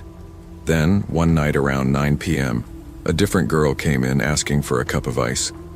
She couldn't have been more than 12. I stared too long before handing it to her. She gave me this weird look like I was being invasive and walked off to the other side of the dining area. Nothing else happened that night. No man, no truck, no smudged napkin. But I realized something. It wasn't just her. Kids came in all the time needing something cold to chew. And I never asked why. Never wondered what they were running from or toward. I started keeping granola bars and bottled water behind the counter. I asked my manager for permission. She gave me a look like I was crazy but agreed. No one asked about the girl again. No police follow-up. No missing report. Nothing on the news. And me? I started scanning every booth for signs of someone hiding in plain sight. The only thing worse than a haunting is when you start wondering if you imagined the whole thing. That thought kept creeping into my brain. Maybe I made it up. Maybe the girl never existed. Maybe I'd conjured the whole thing in the fog of my psych midterms and late-night drive-thrus and broken air conditioning units. But every time I cleaned that corner booth, I could feel her there. The quiet, the stiffness, the way she gripped that paper cup like it was the only thing holding her to the planet. One night, mid-August, I was taking trash out back when I saw it again. A truck. Same make, same dent on the bumper, parked a block down under a flickering streetlight. No one in it. I froze. Bags of garbage clutched in each hand, heart pounding. The air was warm, but I felt cold behind the ears. I dumped the bags and went back inside fast. Didn't say anything to anyone. I checked again 10 minutes later. The truck was gone. I wanted to believe it was coincidence, but I couldn't. My hands shook through the rest of my shift. Lex asked if I was okay, and I lied, said I was cramping. He didn't push. That night I drove a different way home. Took side streets, checked my rear view every 5 seconds, parked 2 blocks away from my own house just to be sure I wasn't being followed. Nothing happened. No one called. No one asked. But a few days later, an envelope showed up in the Burger King mailbox. No return address. It was addressed to staff. Inside? One thing. A printed image from a surveillance still. Not ours. Ours had glitched. But from a traffic cam across the street. It was grainy, but there she was. Walking across the parking lot toward our building. The timestamp matched that night. 8:29 p.m., June 10th. She was real. On the back of the photo, written in sharp black pen, she got out. Keep helping. That was it. I stood in the office break room staring at that sentence until the floor felt like water. Lex didn't believe me at first. Where'd this come from? I handed him the envelope. You think she sent it? He asked. I shrugged. I wasn't sure, but whoever did, they knew. We taped it inside the backroom locker, behind cleaning schedules and shift notes. A quiet reminder that this job, this place, might matter more than we knew. Maybe she didn't disappear. Maybe she escaped. And maybe that cup of ice was her version of armor. It's been over a year since she came in. The napkin's still folded in my glove box. The photo is still taped inside the employee locker. Lex doesn't bring it up much anymore. He transferred to a Walgreens across town. Said he wanted quieter nights, fewer shadows in the corners. I didn't ask if he meant that literally. I still work the evening shifts when I can. Not for the money. My class load picked up and I tutor now. But because part of me still waits. Every night I'm on shift, I leave a fresh cup filled with ice near the front register. I don't tell the new hires why. I don't need to. It's not about superstition. It's about readiness. I want to be ready if someone else walks in scared, silent, watching the door like it might break open at any second. And sometimes they do. A boy with dirt on his hands who asked to use the restroom and never came out. Turned out he snuck out the back. A woman with a shaking hand and 2 different shoes who sat in the booth farthest from the windows. I gave her a napkin and she scribbled something down before tossing it in the trash. I fished it out later. He's out. I don't know where he is. Don't trust the uniforms. I kept that one too. I don't know why. Maybe because sometimes when people are trying to disappear, a fast food lobby is the safest place they can think of, and that scares the hell out of me. A psychologist I follow online, one of those TikTok therapists, once said that trauma survivors don't always look like they're suffering. Sometimes they just look like they're trying not to take up space. That girl, she was a ghost, already fading from the room even while she sat right in front of me. And I did nothing, really. I gave her ice. But maybe that was something. I keep playing it back. If I had pushed harder, offered her a ride, called someone sooner, would she have vanished anyway? Or worse, would I have scared her into running toward something even darker? I may never know, but I do know this. The next time someone looks at me with that "don't make me explain" kind of stare, I won't wait for a manager. I'll make the call. I'll ask the question. I'll trust my gut over my training manual. People talk a lot about being a hero. But the real truth? Sometimes survival depends on tiny acts. A cup of ice, a locked door, a booth out of sight, and someone behind the counter willing to look twice. Sometimes the smallest kindness is the only thing keeping someone from breaking apart completely. We don't always get the closure we crave. We don't always know the full story. But that doesn't mean what we did didn't matter. Pay attention. Act on instinct when it's screaming. And remember, for someone else, your ordinary might be their lifeline. Keep ice on hand, just in case.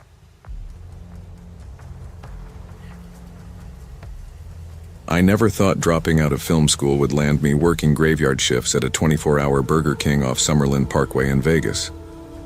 But here I was. The dream of directing my own indie film crashed and burned after my first short barely cleared 10 views on YouTube, and most of those were probably bots. I maxed out 2 credit cards trying to get that project made. I burned bridges. Hell, I even sold my camera gear. After that, I needed cash, fast. So I started driving Uber. Then I found the job at Burger King.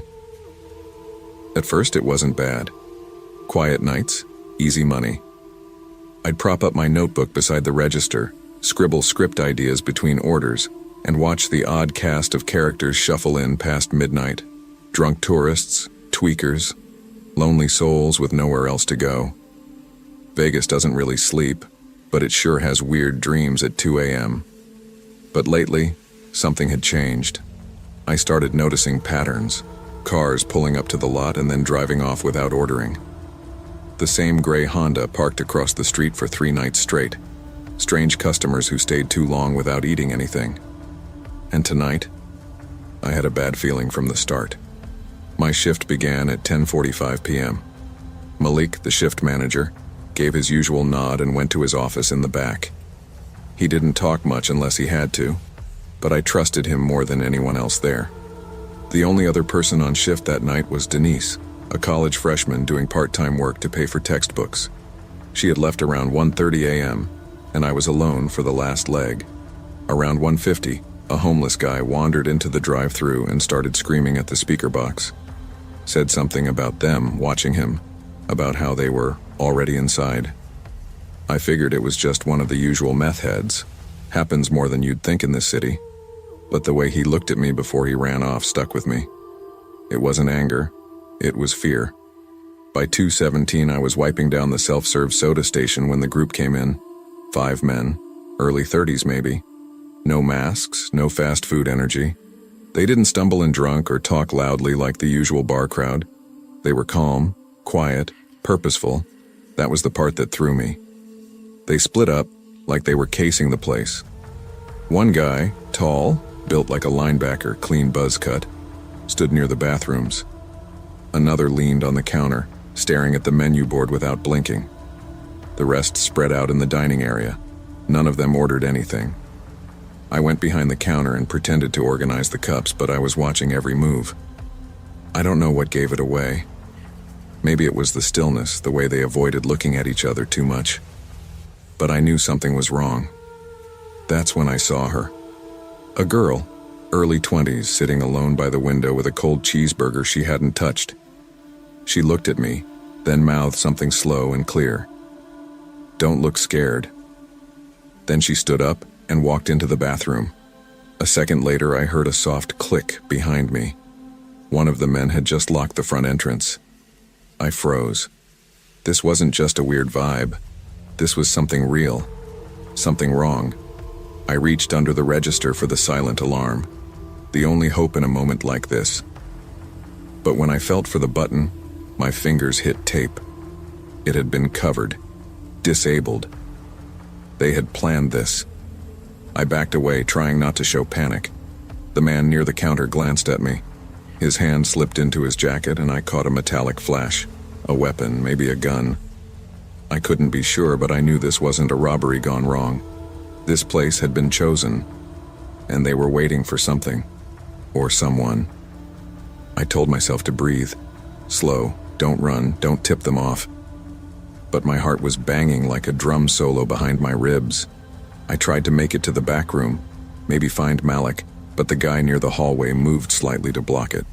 I glanced at the clock, 2:23 a.m. The guy at the register finally spoke. "We want everything from the safe," he said. I gave the only answer I could. "It's time-locked, can't open it until 4. He tilted his head, almost disappointed. I said, "We want it." Then, something unexpected happened. The lights flickered. Once. Twice. I thought maybe it was just the city grid doing its usual twitch. But then I noticed all 5 men suddenly go quiet. Like, more quiet.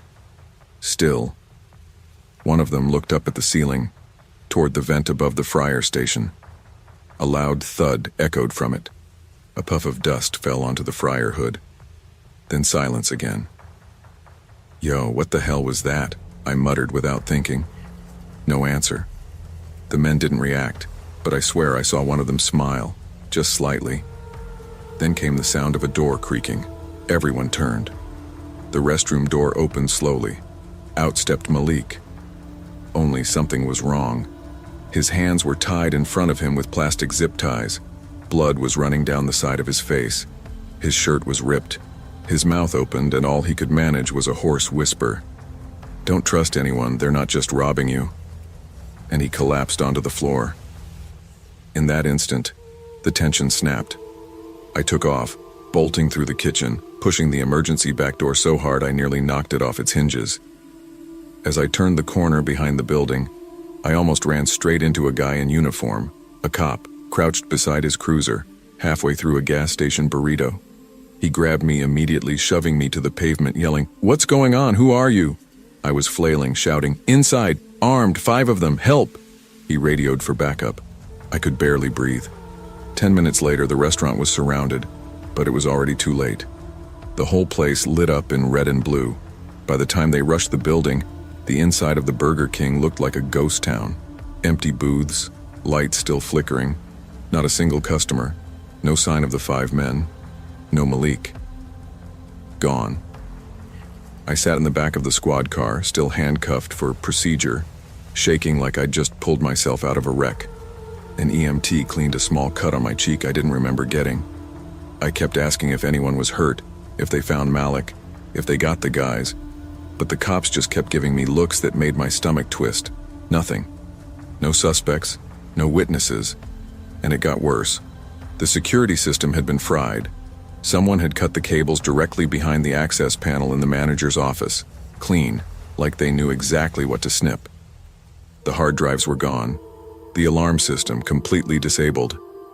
Whoever these guys were, they were professionals, or something close. One detective, last name Jennings, finally sat with me and asked me to walk through the whole thing again, every detail. I did my best. But he kept circling back to the same thing. "You're sure you saw your manager come out of the bathroom?" I nodded. Out. "Yeah." He had his hands tied, bleeding. Told me not to trust anyone. Then he passed Jennings, raised an eyebrow. "Funny, because we found no blood, not even a drop, and no zip ties, no signs of anyone being dragged out." "I know what I saw. You say the alarm was taped over? Anyone else with access to that panel besides your manager?" "Just me and Denise. She left before anything happened." He paused, stared at me for a second too long. "You ever been in trouble before?" I knew what this was. They were already turning the story against me. "Look," I said, voice low. "Something went down in that place tonight, and it wasn't a robbery. These guys weren't trying to get cash. They were looking for someone. Or something." Jennings stood up. "We'll be in touch." He walked out. They kept me at the station until 5:30 a.m., then finally let me go. I didn't go home. I didn't sleep. I sat in my car outside a 7-Eleven for almost an hour, staring at the sunrise like it might explain something. Every time I closed my eyes, I saw Malik stumbling out of that bathroom, tied up, eyes full of panic. And I couldn't shake the feeling that I hadn't just witnessed something criminal. I'd witnessed something planned, like I was part of it and didn't know it. Around noon, Denise called. "I just got home," she said. "What the hell happened last night?" I told her everything. She went quiet when I mentioned the girl at the window. Then she said something I'll never forget. "Ryan, there wasn't a girl sitting by the window. I cleaned that section right before I left. It was empty." I froze. I remembered her face, her lips moving. "Don't look scared." Had I imagined her? No, I couldn't have. She warned me. Then it hit me. The restroom. I drove back to the parking lot before the franchise could reopen. There were still yellow cones around the entrance, but nobody stopped me from circling to the back. I walked toward the employee entrance, and that's when I saw it. A phone. An old black burner phone lying by the bathroom dumpster. I picked it up with a napkin and powered it on. One file. An audio clip labeled only with the time, 2:19 a.m. I hit play. For the first 10 seconds, silence. Then faint breathing. Then a whisper. "He's next." I dropped the phone like it burned me. That night, I packed everything I owned into my car. Didn't even tell my roommate. Didn't quit my job. Just left. I changed my name in the system, switched states, deleted every old email I could think of. I stopped posting online. I stopped using cards. I paid in cash. I stayed off highways. For months, I lived like a fugitive. I didn't know if they were still looking for me, or if I was even the one they were looking for in the first place. But then 2 things happened. First, A news story popped up in a back corner internet forum, some conspiracy site, about a different Burger King in Arizona. Same MO group of men. No evidence left behind. One employee vanished. Then came the second thing. A package. No return address. Inside was a flash drive and a photo of me taken from across a parking lot. On the flash drive, another audio file. This time it was clear. 3 words whispered slowly, drawn out like the breath of something inhuman. "We remember you. I don't know who they are. I don't want to. But I know this. They're not just criminals, not just robbers. There's something else going on, something worse. And whatever it is, I was in it. Maybe still am. I haven't stepped inside a Burger King since. I check every vent, every locked door, every shadow in the corner of the room. And when I sleep, I keep a light on, not because it keeps them away, but because I need to remember. Not all threats wear masks, not all warnings come loud. And sometimes the only thing that keeps you alive is paying attention to the small things, the flickering lights, the fake smiles, the gut feelings. Because when danger comes quietly, your only defense is knowing when to run. If you'd told me 2 years ago that I'd be mopping sticky floors at a Burger King near the edge of campus instead of finishing my psychology degree, I probably would have laughed. But life doesn't ask for your permission before it falls apart. My name's Evelyn. I'm 22, originally from Joliet. I moved to Chicago to be closer to the university, and I was doing okay for a while. But the panic attacks started coming hard during my second semester, full-body spirals that left me on the floor breathless, seeing dots. Professors called it stress. Counselors called it situational anxiety disorder. All I knew was that the thought of lecture halls or even logging into Zoom made my skin crawl. When my mom moved back to the Philippines and my dad remarried, I was pretty much alone. No one to cover rent. No one to call for help. I took the closing shift job at Burger King to get out of the apartment and keep the lights on. The hours sucked, but there was something oddly comforting about the routine. Restock at 9, mop by 10, lock the doors at 11. It wasn't college, but it was something. That structure was all I had until she showed up. It was Wednesday, November 22nd, the night before Thanksgiving. Most students had gone home. It was raining. The streets outside were dead silent, except for the occasional squeal of tires or a red line bus sighing to a stop across the street. At exactly 10:47 p.m., the front door opened and she walked in. A pale woman in a long green coat. Her hair was slick from the rain, water dripping onto the tile, but she didn't seem to notice. She didn't look at the menu. She just stared straight at me, her eyes fixed like she'd been expecting me. "Whopper, no onions. And please, could you toast the bun longer this time?" I blinked. Her voice was calm. Not sleepy, not friendly, just calm in a way that felt off. But I took her order and handed it over a few minutes later. She sat at the far booth by the window, the one we almost never cleaned because nobody stayed that long. She didn't eat, just sat there, hands folded, watching. I glanced at the clock. 10:57. "We close in a few minutes, ma'am," I said gently. She nodded without moving. I watched her from behind the counter waiting, but she never left. The next week, same time, Wednesday, 10:47 p.m., she came again, same coat, same order, same booth.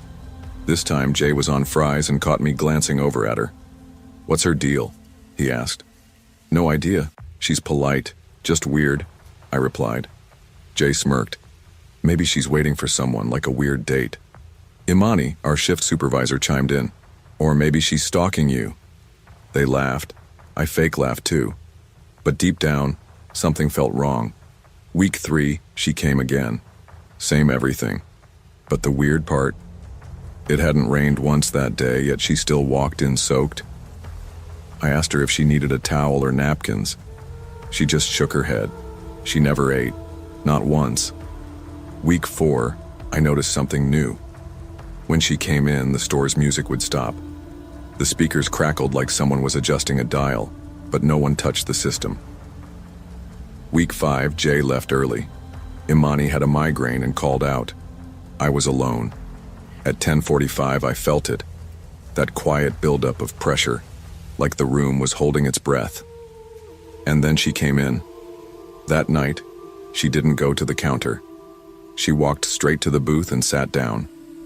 Her eyes never left me. I tried to stay calm, focused on cleaning, wiping down the prep station, but my hands wouldn't stop shaking. She finally spoke, soft and even. He shouldn't have left me here. I looked up. Sorry? Who? She didn't look at me. She looked through me. Her jaw was tight, her fists clenched. She spoke again, eyes glazed in something like grief. I waited in this exact booth, 11 hours, until they closed. They all forgot I was here. My throat went dry. The clock above the counter ticked loudly. Do you need me to call someone? I asked. She smiled, not kindly, like she knew something I didn't. Then she reached into her coat and pulled out a photo. She slid it across the table. It was an old print, grainy and yellowed, dated October 1996 in black ink. The photo showed this exact Burger King, that same booth. A young girl sat there, slouched and tired looking. It was me. Same mole, same face, same build, even the same tired expression I'd seen in the mirror for weeks. I dropped the photo. What the hell is this? But she didn't answer. She just stared. Then the lights flickered. A bulb buzzed out. The electronic lock on the back door clicked shut. I turned around. No Jay, no Imani, no customers. When I turned back, she was gone. Just the Whopper sat on the table, still steaming, untouched. The next day I asked the manager if I could review the footage. He looked at me like I was nuts. Why? You think she stole something? No, I need to see who was in the store. At closing. He gave in. We pulled the footage for 10:40 to 11:05. Everything looked fine, until 10:47. At exactly that minute, the footage glitched, just cut to static. 6 minutes and 42 seconds of pure gray fuzz. When it came back, I was standing alone behind the counter, eyes wide, staring at something off camera. You okay? He asked. I nodded, even though I wasn't. Later, on break, I asked the new girl, Callie, if she'd ever heard anything weird about the store. She said, You know someone died in that booth, right? I stopped eating. What? Girl who worked here back in the 90s, got locked in during an overnight inventory shift. Manager forgot to check the booths. They found her dead from exposure. I asked, Do you know her name? She shook her head. The person who left her there. No, but some say she still comes in before close, like she's looking for I didn't say anything. I didn't need to. I switched to morning shifts the next week. I told them it was my class schedule, but really I couldn't walk past that booth without feeling like I'd stepped into someone else's memory. Or maybe it was my own. Sleep hasn't been the same since. I dream of wet sidewalks and red booths. I dream of her sitting there, waiting. Always waiting. Some nights I wake up and my clothes are damp. My sheets stick to me like I just came in from a storm. The smell of old grease and wet tile lingers in the room. Last week, I walked past the store on my way to the pharmacy. It was near closing. I glanced through the window. The booth was empty, but the bun warmer flicked on by itself. And someone had ordered a Whopper, no onions. I walked faster, didn't look back. Some memories don't belong to you, and some ghosts don't want revenge. They just want to be remembered. Not all hauntings are about horror. Some are about habit. Grief doesn't always scream. Sometimes it whispers through the walls of a place you forgot to care about. And the past we try to leave behind often waits in the places we think are safe. So don't just lock the doors, check the booths. I moved from Portland to Spokane in early January, 2 months clean and desperate for a fresh start. After years of addiction and misfortune, I checked into a sober house, started attending NA meetings daily, and took a part-time job cleaning the lobby at the Burger King on North Monroe Street. I liked the afternoon shift. Enough customers to keep things normal, but not overwhelming. And I found comfort in routine, in small, friendly exchanges with people who reminded me of my grandfather. For the first time in years, I felt like I might just rebuild something real. Then the man showed up. It was Monday, March 11th, 2024, exactly 4:26 p.m. I had just swept the last corner of the lobby when he walked in. Mid-40s, baseball cap pulled low, beige jacket, clean-shaven. He looked average, nothing unusual. He ordered a plain cheeseburger and a small coffee, then drifted toward the back corner booth by the window. He sat down, held the burger in both hands, and just stared at it. He didn't chew. He didn't drink. He didn't blink much. I was finishing up the mop when something unsettled me. I walked over, trying to lighten the moment. "Burger not good," I said casually. "Or are you just admiring craftsmanship?" He didn't react, didn't even lift his eyes off the burger. My chest tightened, not fear really, but something close to discomfort. I turned and walked away. Later, I told my coworker, Jasmine, he didn't eat it, just sat there holding it. She shrugged and said, "Some people are just weird, Kev." But I felt a knot in my stomach. He came every afternoon that week, always at 4:26, always sat in the same booth, ordered the same meal, and never touched the food or coffee.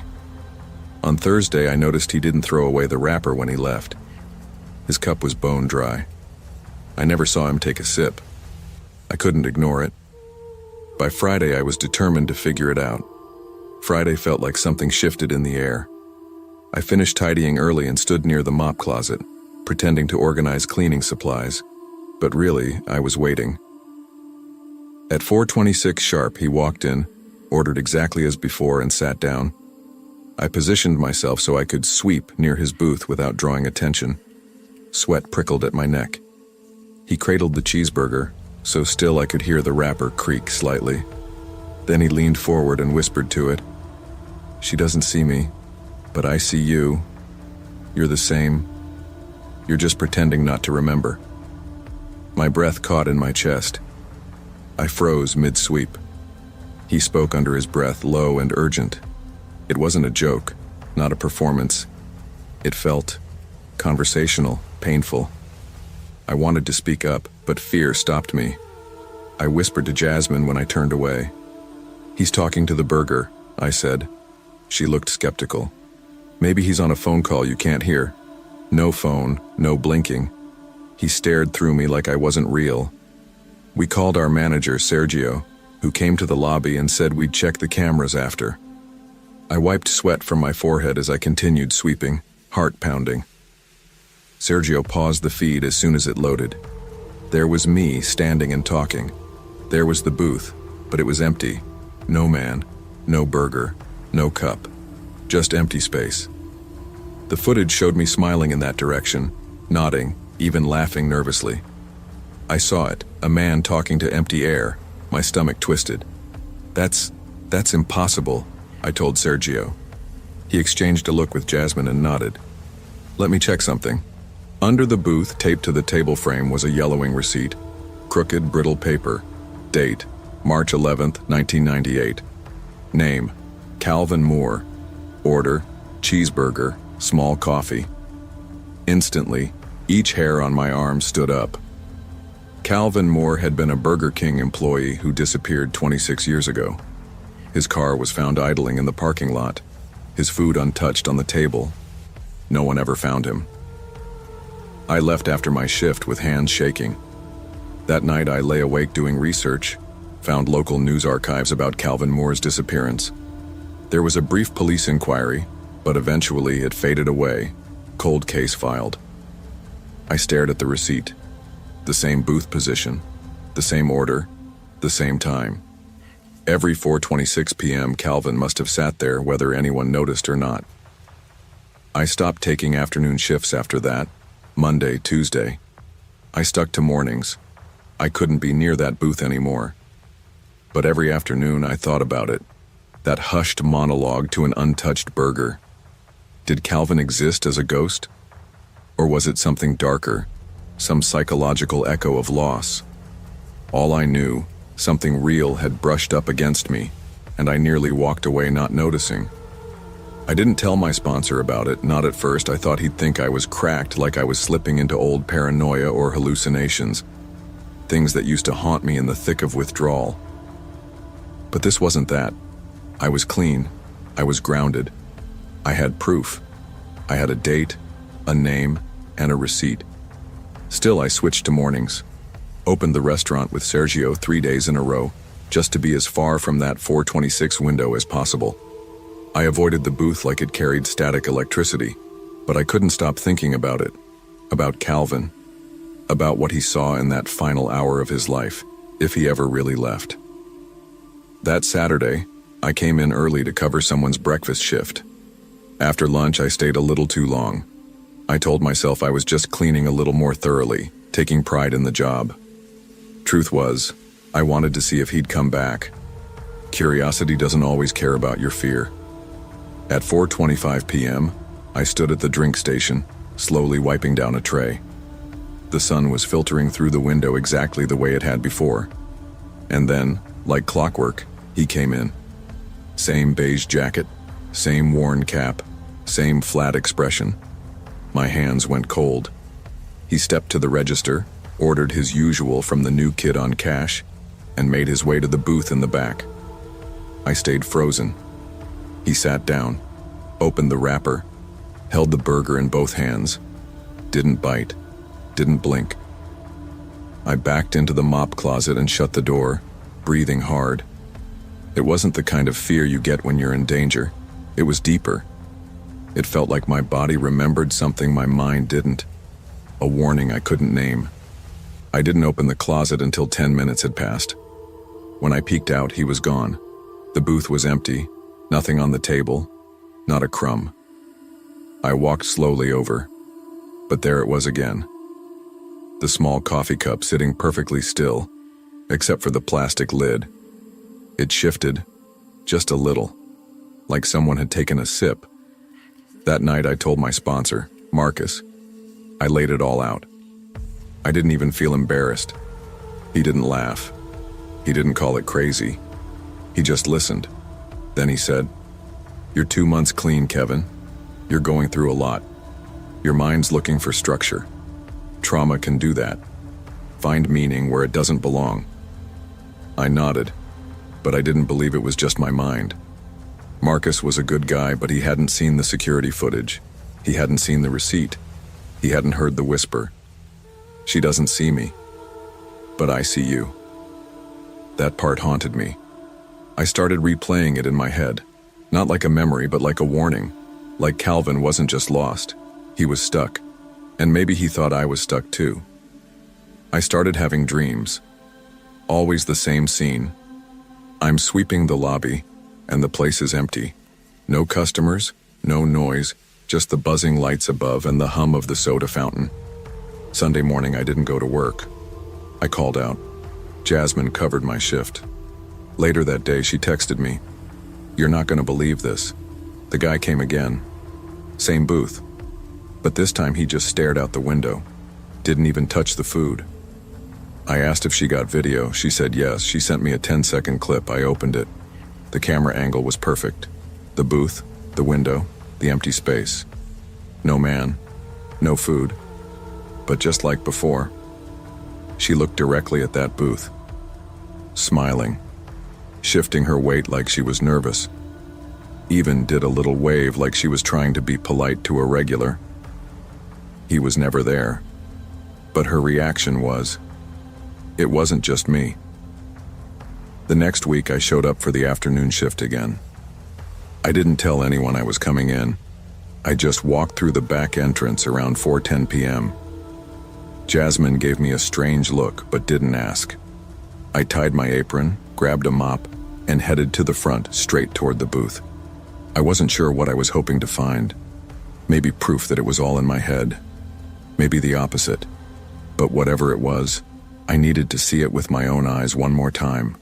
with no cameras, no coworkers, no hiding, just me and that booth. The lobby was calm, a few customers eating fries. The sun was slanting perfectly across the tile floor. Time moved slow, or maybe I did. I found myself pacing a little. At 4:24 p.m., the bell above the entrance jingled. I didn't look up, I already knew. I heard the footsteps. 1, 2, solid, slow, the shuffle of someone whose shoes were older than their memories. He ordered. Same thing. I could hear the register beep as the new kid rang it in. No questions, no conversation. Then the footsteps again, moving across the tile. They stopped at the booth. I turned. And this time, he looked right at me. I swear to God he had a face, not blurred, not monstrous, just tired. Human. His skin was pale like wax left too long in the sun. His eyes were sad, deep, not scary. They looked like mine used to, in the mirror on the worst nights, like someone stuck between who they were and who they were trying to be. He didn't speak, just picked up the coffee cup, raised it, held it there, and then he whispered something. "You were supposed to help me." I stepped forward. My throat was tight. I didn't know what to say. I had nothing to offer but my own guilt and 100 apologies for things I never did. But I sat down across from him. "I'm not her," I said. "I don't know who she was. I'm just trying to stay clean. I'm trying to live." His eyes blinked slowly. The cup lowered. He set it on the table. Then, without touching the burger, he stood and walked out the front door. He didn't vanish, didn't explode into light, just opened the door and left. When I looked down at the booth, the cup was still there, half full, steam still curling from the lid. After that day, I never saw him again. I checked the footage. Nothing. Booth was empty. I was talking to myself again, sitting, staring. But I remembered the heat of the cup. I remembered what he said. "You were supposed to help me." I told my sponsor everything. This time, he didn't say it was trauma. He just listened. Then he said, "Maybe you weren't supposed to help him. Maybe you're supposed to help people like him." People stuck. That sat with me. Weeks passed. I stayed clean. Eventually, I left Burger King. I started working at a halfway house, helping new guys get their feet under them. I still think about Calvin sometimes. About what happened to him in 1998, what he saw, what he was whispering about all those years. Maybe it was guilt. Maybe betrayal. Maybe he just needed someone to look him in the eyes and remind him he wasn't invisible. I go by the Burger King sometimes, mostly in the mornings. The booth's still there, still empty. But I notice people avoid sitting in it. Like instinct tells them something unspoken lingers there. I never sat in it again either, but I always nod toward it, just in case someone's still listening. Some people never truly leave until they're seen, until their pain is acknowledged. Trauma doesn't always disappear. It lingers, quiet, waiting for connection, for witness. Sometimes helping others heal is the only way to heal yourself. The past isn't always gone, but we have a choice, to carry it or to make peace with it. Not every ghost wants to haunt. Some just don't want to be forgotten. You never picture your life landing here. Not behind a greasy counter under flickering lights, managing teenagers who don't show up on time and customers who treat you like furniture. I had plans once. College, degree in sociology, a dream to work with at-risk youth. That version of me felt like another life, maybe someone else's. Then came the divorce, the screaming matches, the custody battle that hollowed me out like rot under floorboards. My ex had the money, I had the kids, and no one tells you how heavy love gets when you're dragging it uphill alone. So yeah, Burger King, High Point, North Carolina, the one on North Main, tucked between a strip mall and a dry cleaner. It wasn't glamorous, but it paid enough to keep the lights on and cereal in the cabinets. I always worked the Sunday closing shift. No one wanted it, and I preferred the quiet. The after-church families would come and go by 7.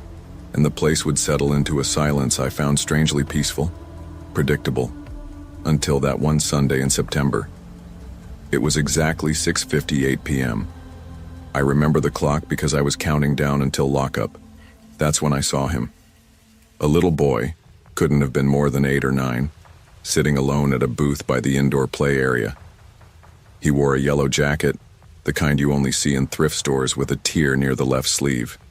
No food, no drink, no parents, just sitting, still as stone.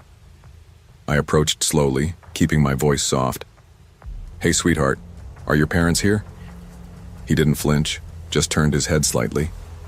"They told me to wait," he said. "So I'm waiting." His voice was flat, not scared, not sad, just matter of fact. I offered him something to eat. He refused, said he already ate. He said his ride was coming soon. I waited, 10 minutes, then 15, nothing. My co-worker, Andre, watched the booth from the counter. Asked, "You want me to call someone?" I said maybe. But something told me to give it a little more time.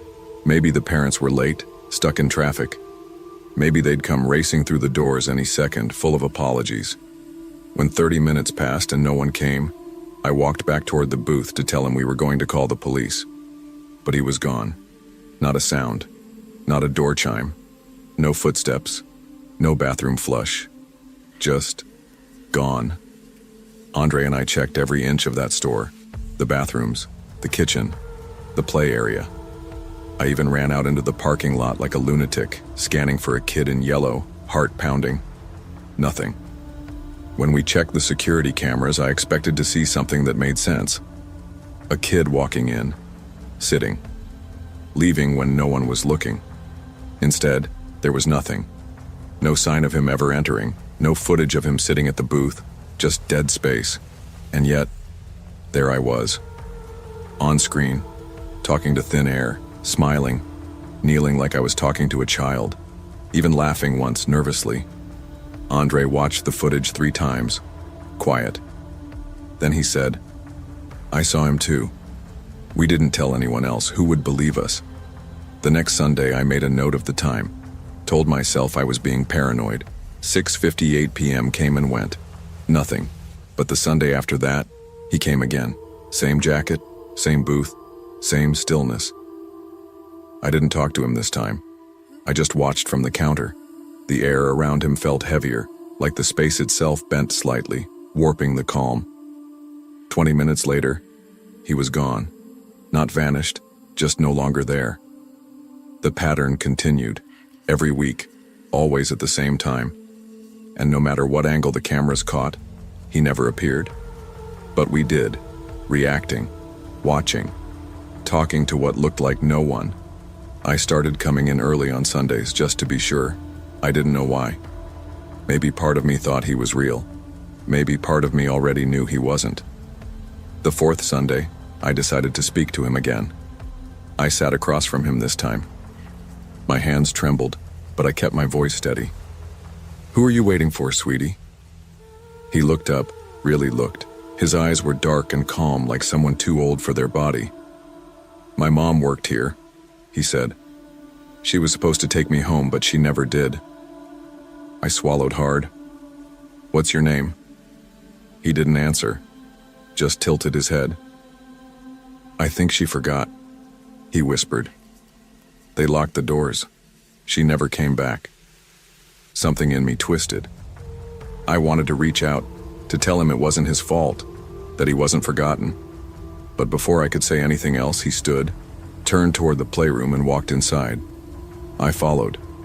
The playroom was dark, cold, empty. The door hadn't creaked. The curtain hadn't moved. No sound. No echo. That night I couldn't sleep. I dug through old news archives online, typing in keywords I didn't even realize I remembered. Burger King, High Point, fire, child, missing. And then I found it. September 2002. A small article buried in a scan of the local paper. A fire during a closing shift. Employee trapped. Name, Cynthia Myers.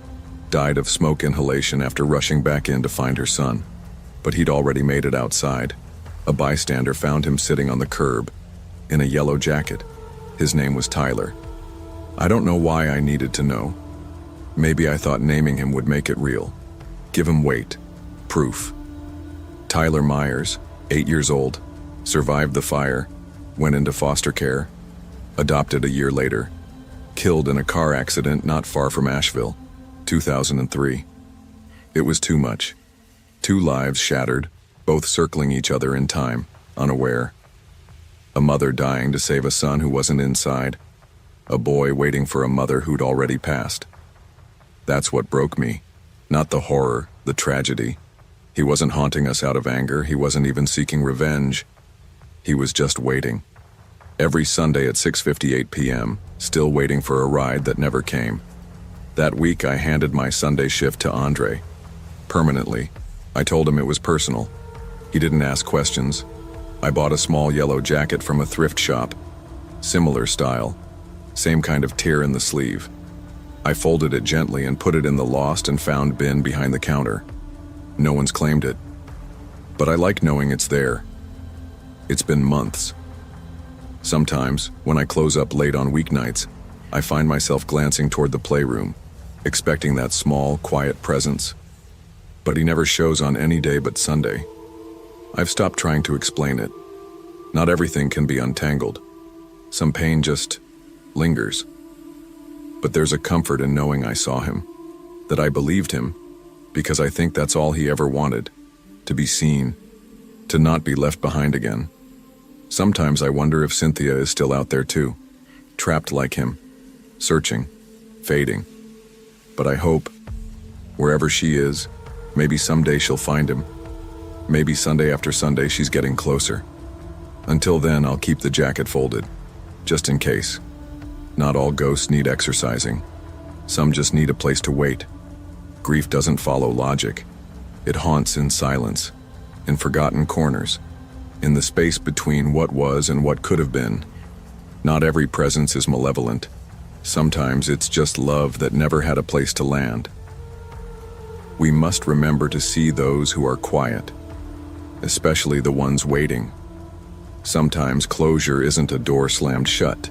It's a seat across from someone who still believes someone's coming. I never planned to work the night shift. I'm 19, soft-spoken, and the kind of kid who keeps to himself. But after Mom was hospitalized for what the doctors called a mental health breakdown, my sister Emily needed me. I dropped out of community college and took this job at Burger King on Flamingo Road in Las Vegas.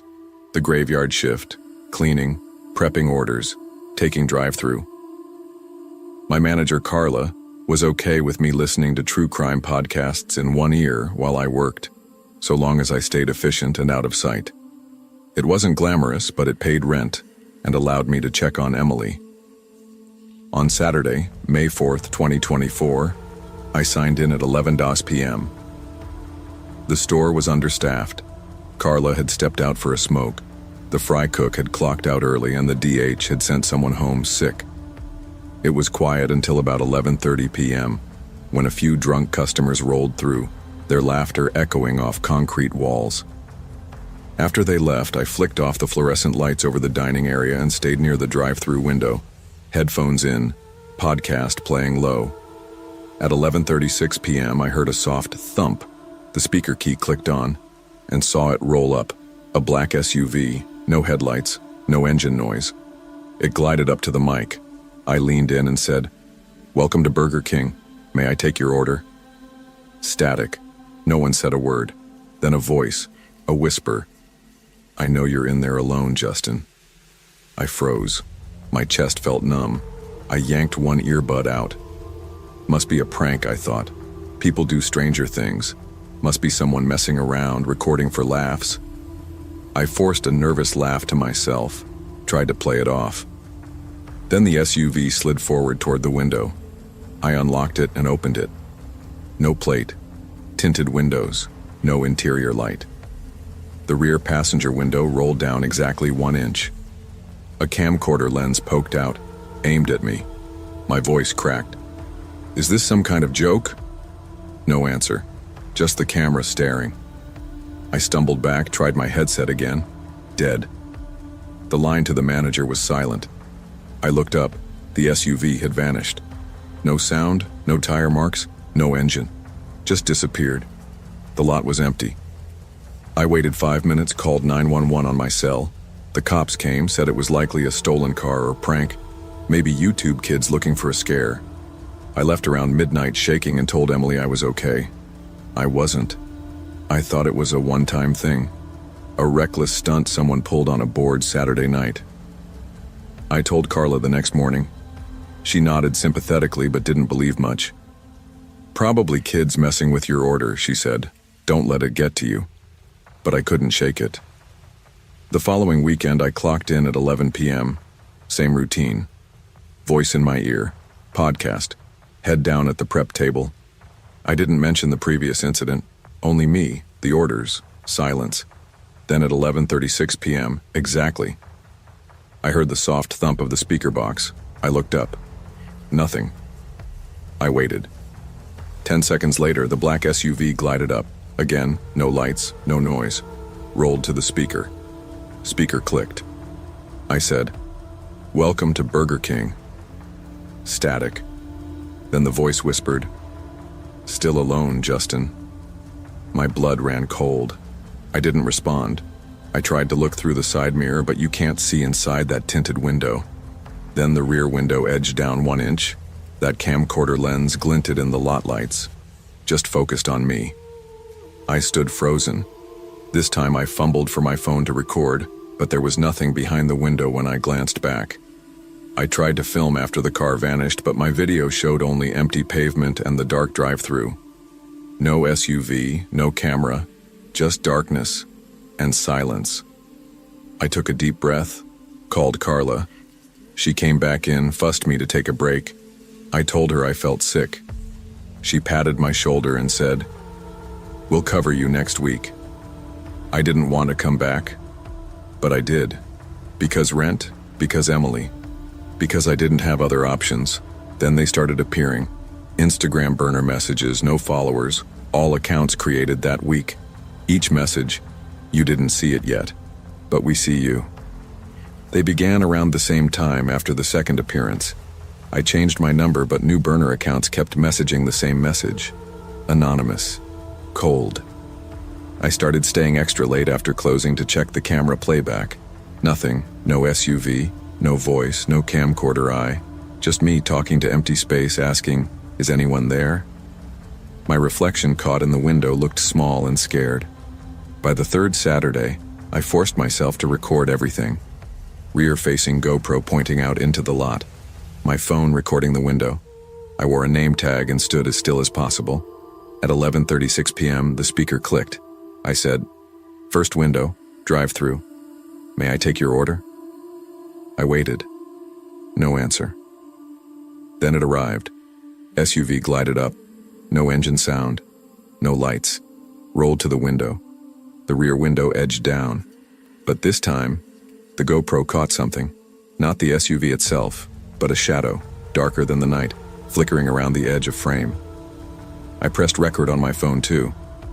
Static rose in the speaker. The voice came. "We're still here, Justin." My breath hitched. I leaned forward, trying to look inside through mirror reflection. Couldn't see. I backed off. When the window shut, I looked at the phone. 2 seconds of footage. Just empty pavement. No SUV, no shadow. Just me standing, blinking, looking terrified.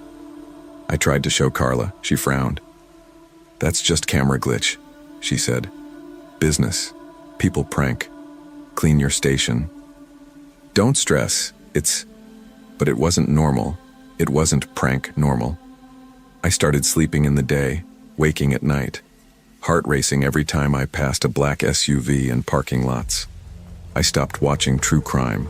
I didn't want more triggers. I paid extra attention to my surroundings. Every dark sedan in fast food lots made me tense. Then one day I opened my locker and found a small flash drive. No note. Nothing. Drive-through, Justin face.move. On it was one 5-second clip.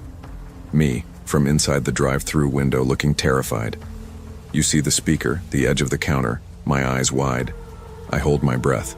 I mouth something, maybe, help. No audio. Then the frame goes static and flickers. That's it. No frills, no editing, just me. I broke. I quit that night. Told Emily I couldn't go back. I changed my number, deleted social media, moved into a motel where she'd visit me during the day. I kept the flash drive hidden, didn't watch it. I couldn't. Weeks passed. I found another job, warehouse, so I turned to evenings only. I thought I'd escaped. But late one night after work, I pulled into a fast food parking lot for a sandwich. I sat in my car and saw it. A black SUV parked ahead, engine off, tinted windows. No lights, no sound. My heart pounded. I rolled up the window, locked the door. Stayed in the car until the SUV pulled away, vanishing like smoke. The street cameras across the road caught nothing but cars, empty spaces, street lamps. Friends stopped hearing from me. I stopped telling Emily about how I felt. I went back to sleeping only at night. But I couldn't shake the fear. Sweat per chicken nuggets, heart jump drives. Because I realized they never needed to be seen to be real. They didn't care about being seen. I moved across the state nearly, changed routines, changed jobs, but I still feel watched. Every silent lot, every car with tinted windows. I flinch, and I hear the whir of the speaker in my nightmares, static turning into whisper. We see you. I know I can't prove what happened. Videos glitch. Cameras show nothing. Police brushed it off as prank. Carla still thinks I overreacted. But I know what happened. I didn't ghost my own mind. I quitted the job to protect myself, but staying alive is sometimes the bravest act. My sister is stable now. Mom is in rehab. I'm rebuilding. But I keep the flash drive secure. I never played it again. At night, I still check the rearview mirrors in cars. I see SUVs with tinted windows and I feel the old dread. But also, I feel resolve. I'm not hiding anymore. I'm not silent. I changed my number, my job, my city, but I didn't tell my watchers to stop. I told myself to move forward. I learned something. Fear doesn't disappear when you flee, but you can walk away. You don't always need proof to know something is wrong. Sometimes your gut sees what cameras and others can't. Protecting yourself means recognizing danger, even when others shrug it off. You may not understand why or how, but trusting your instinct and walking away can be enough to survive something you can't explain.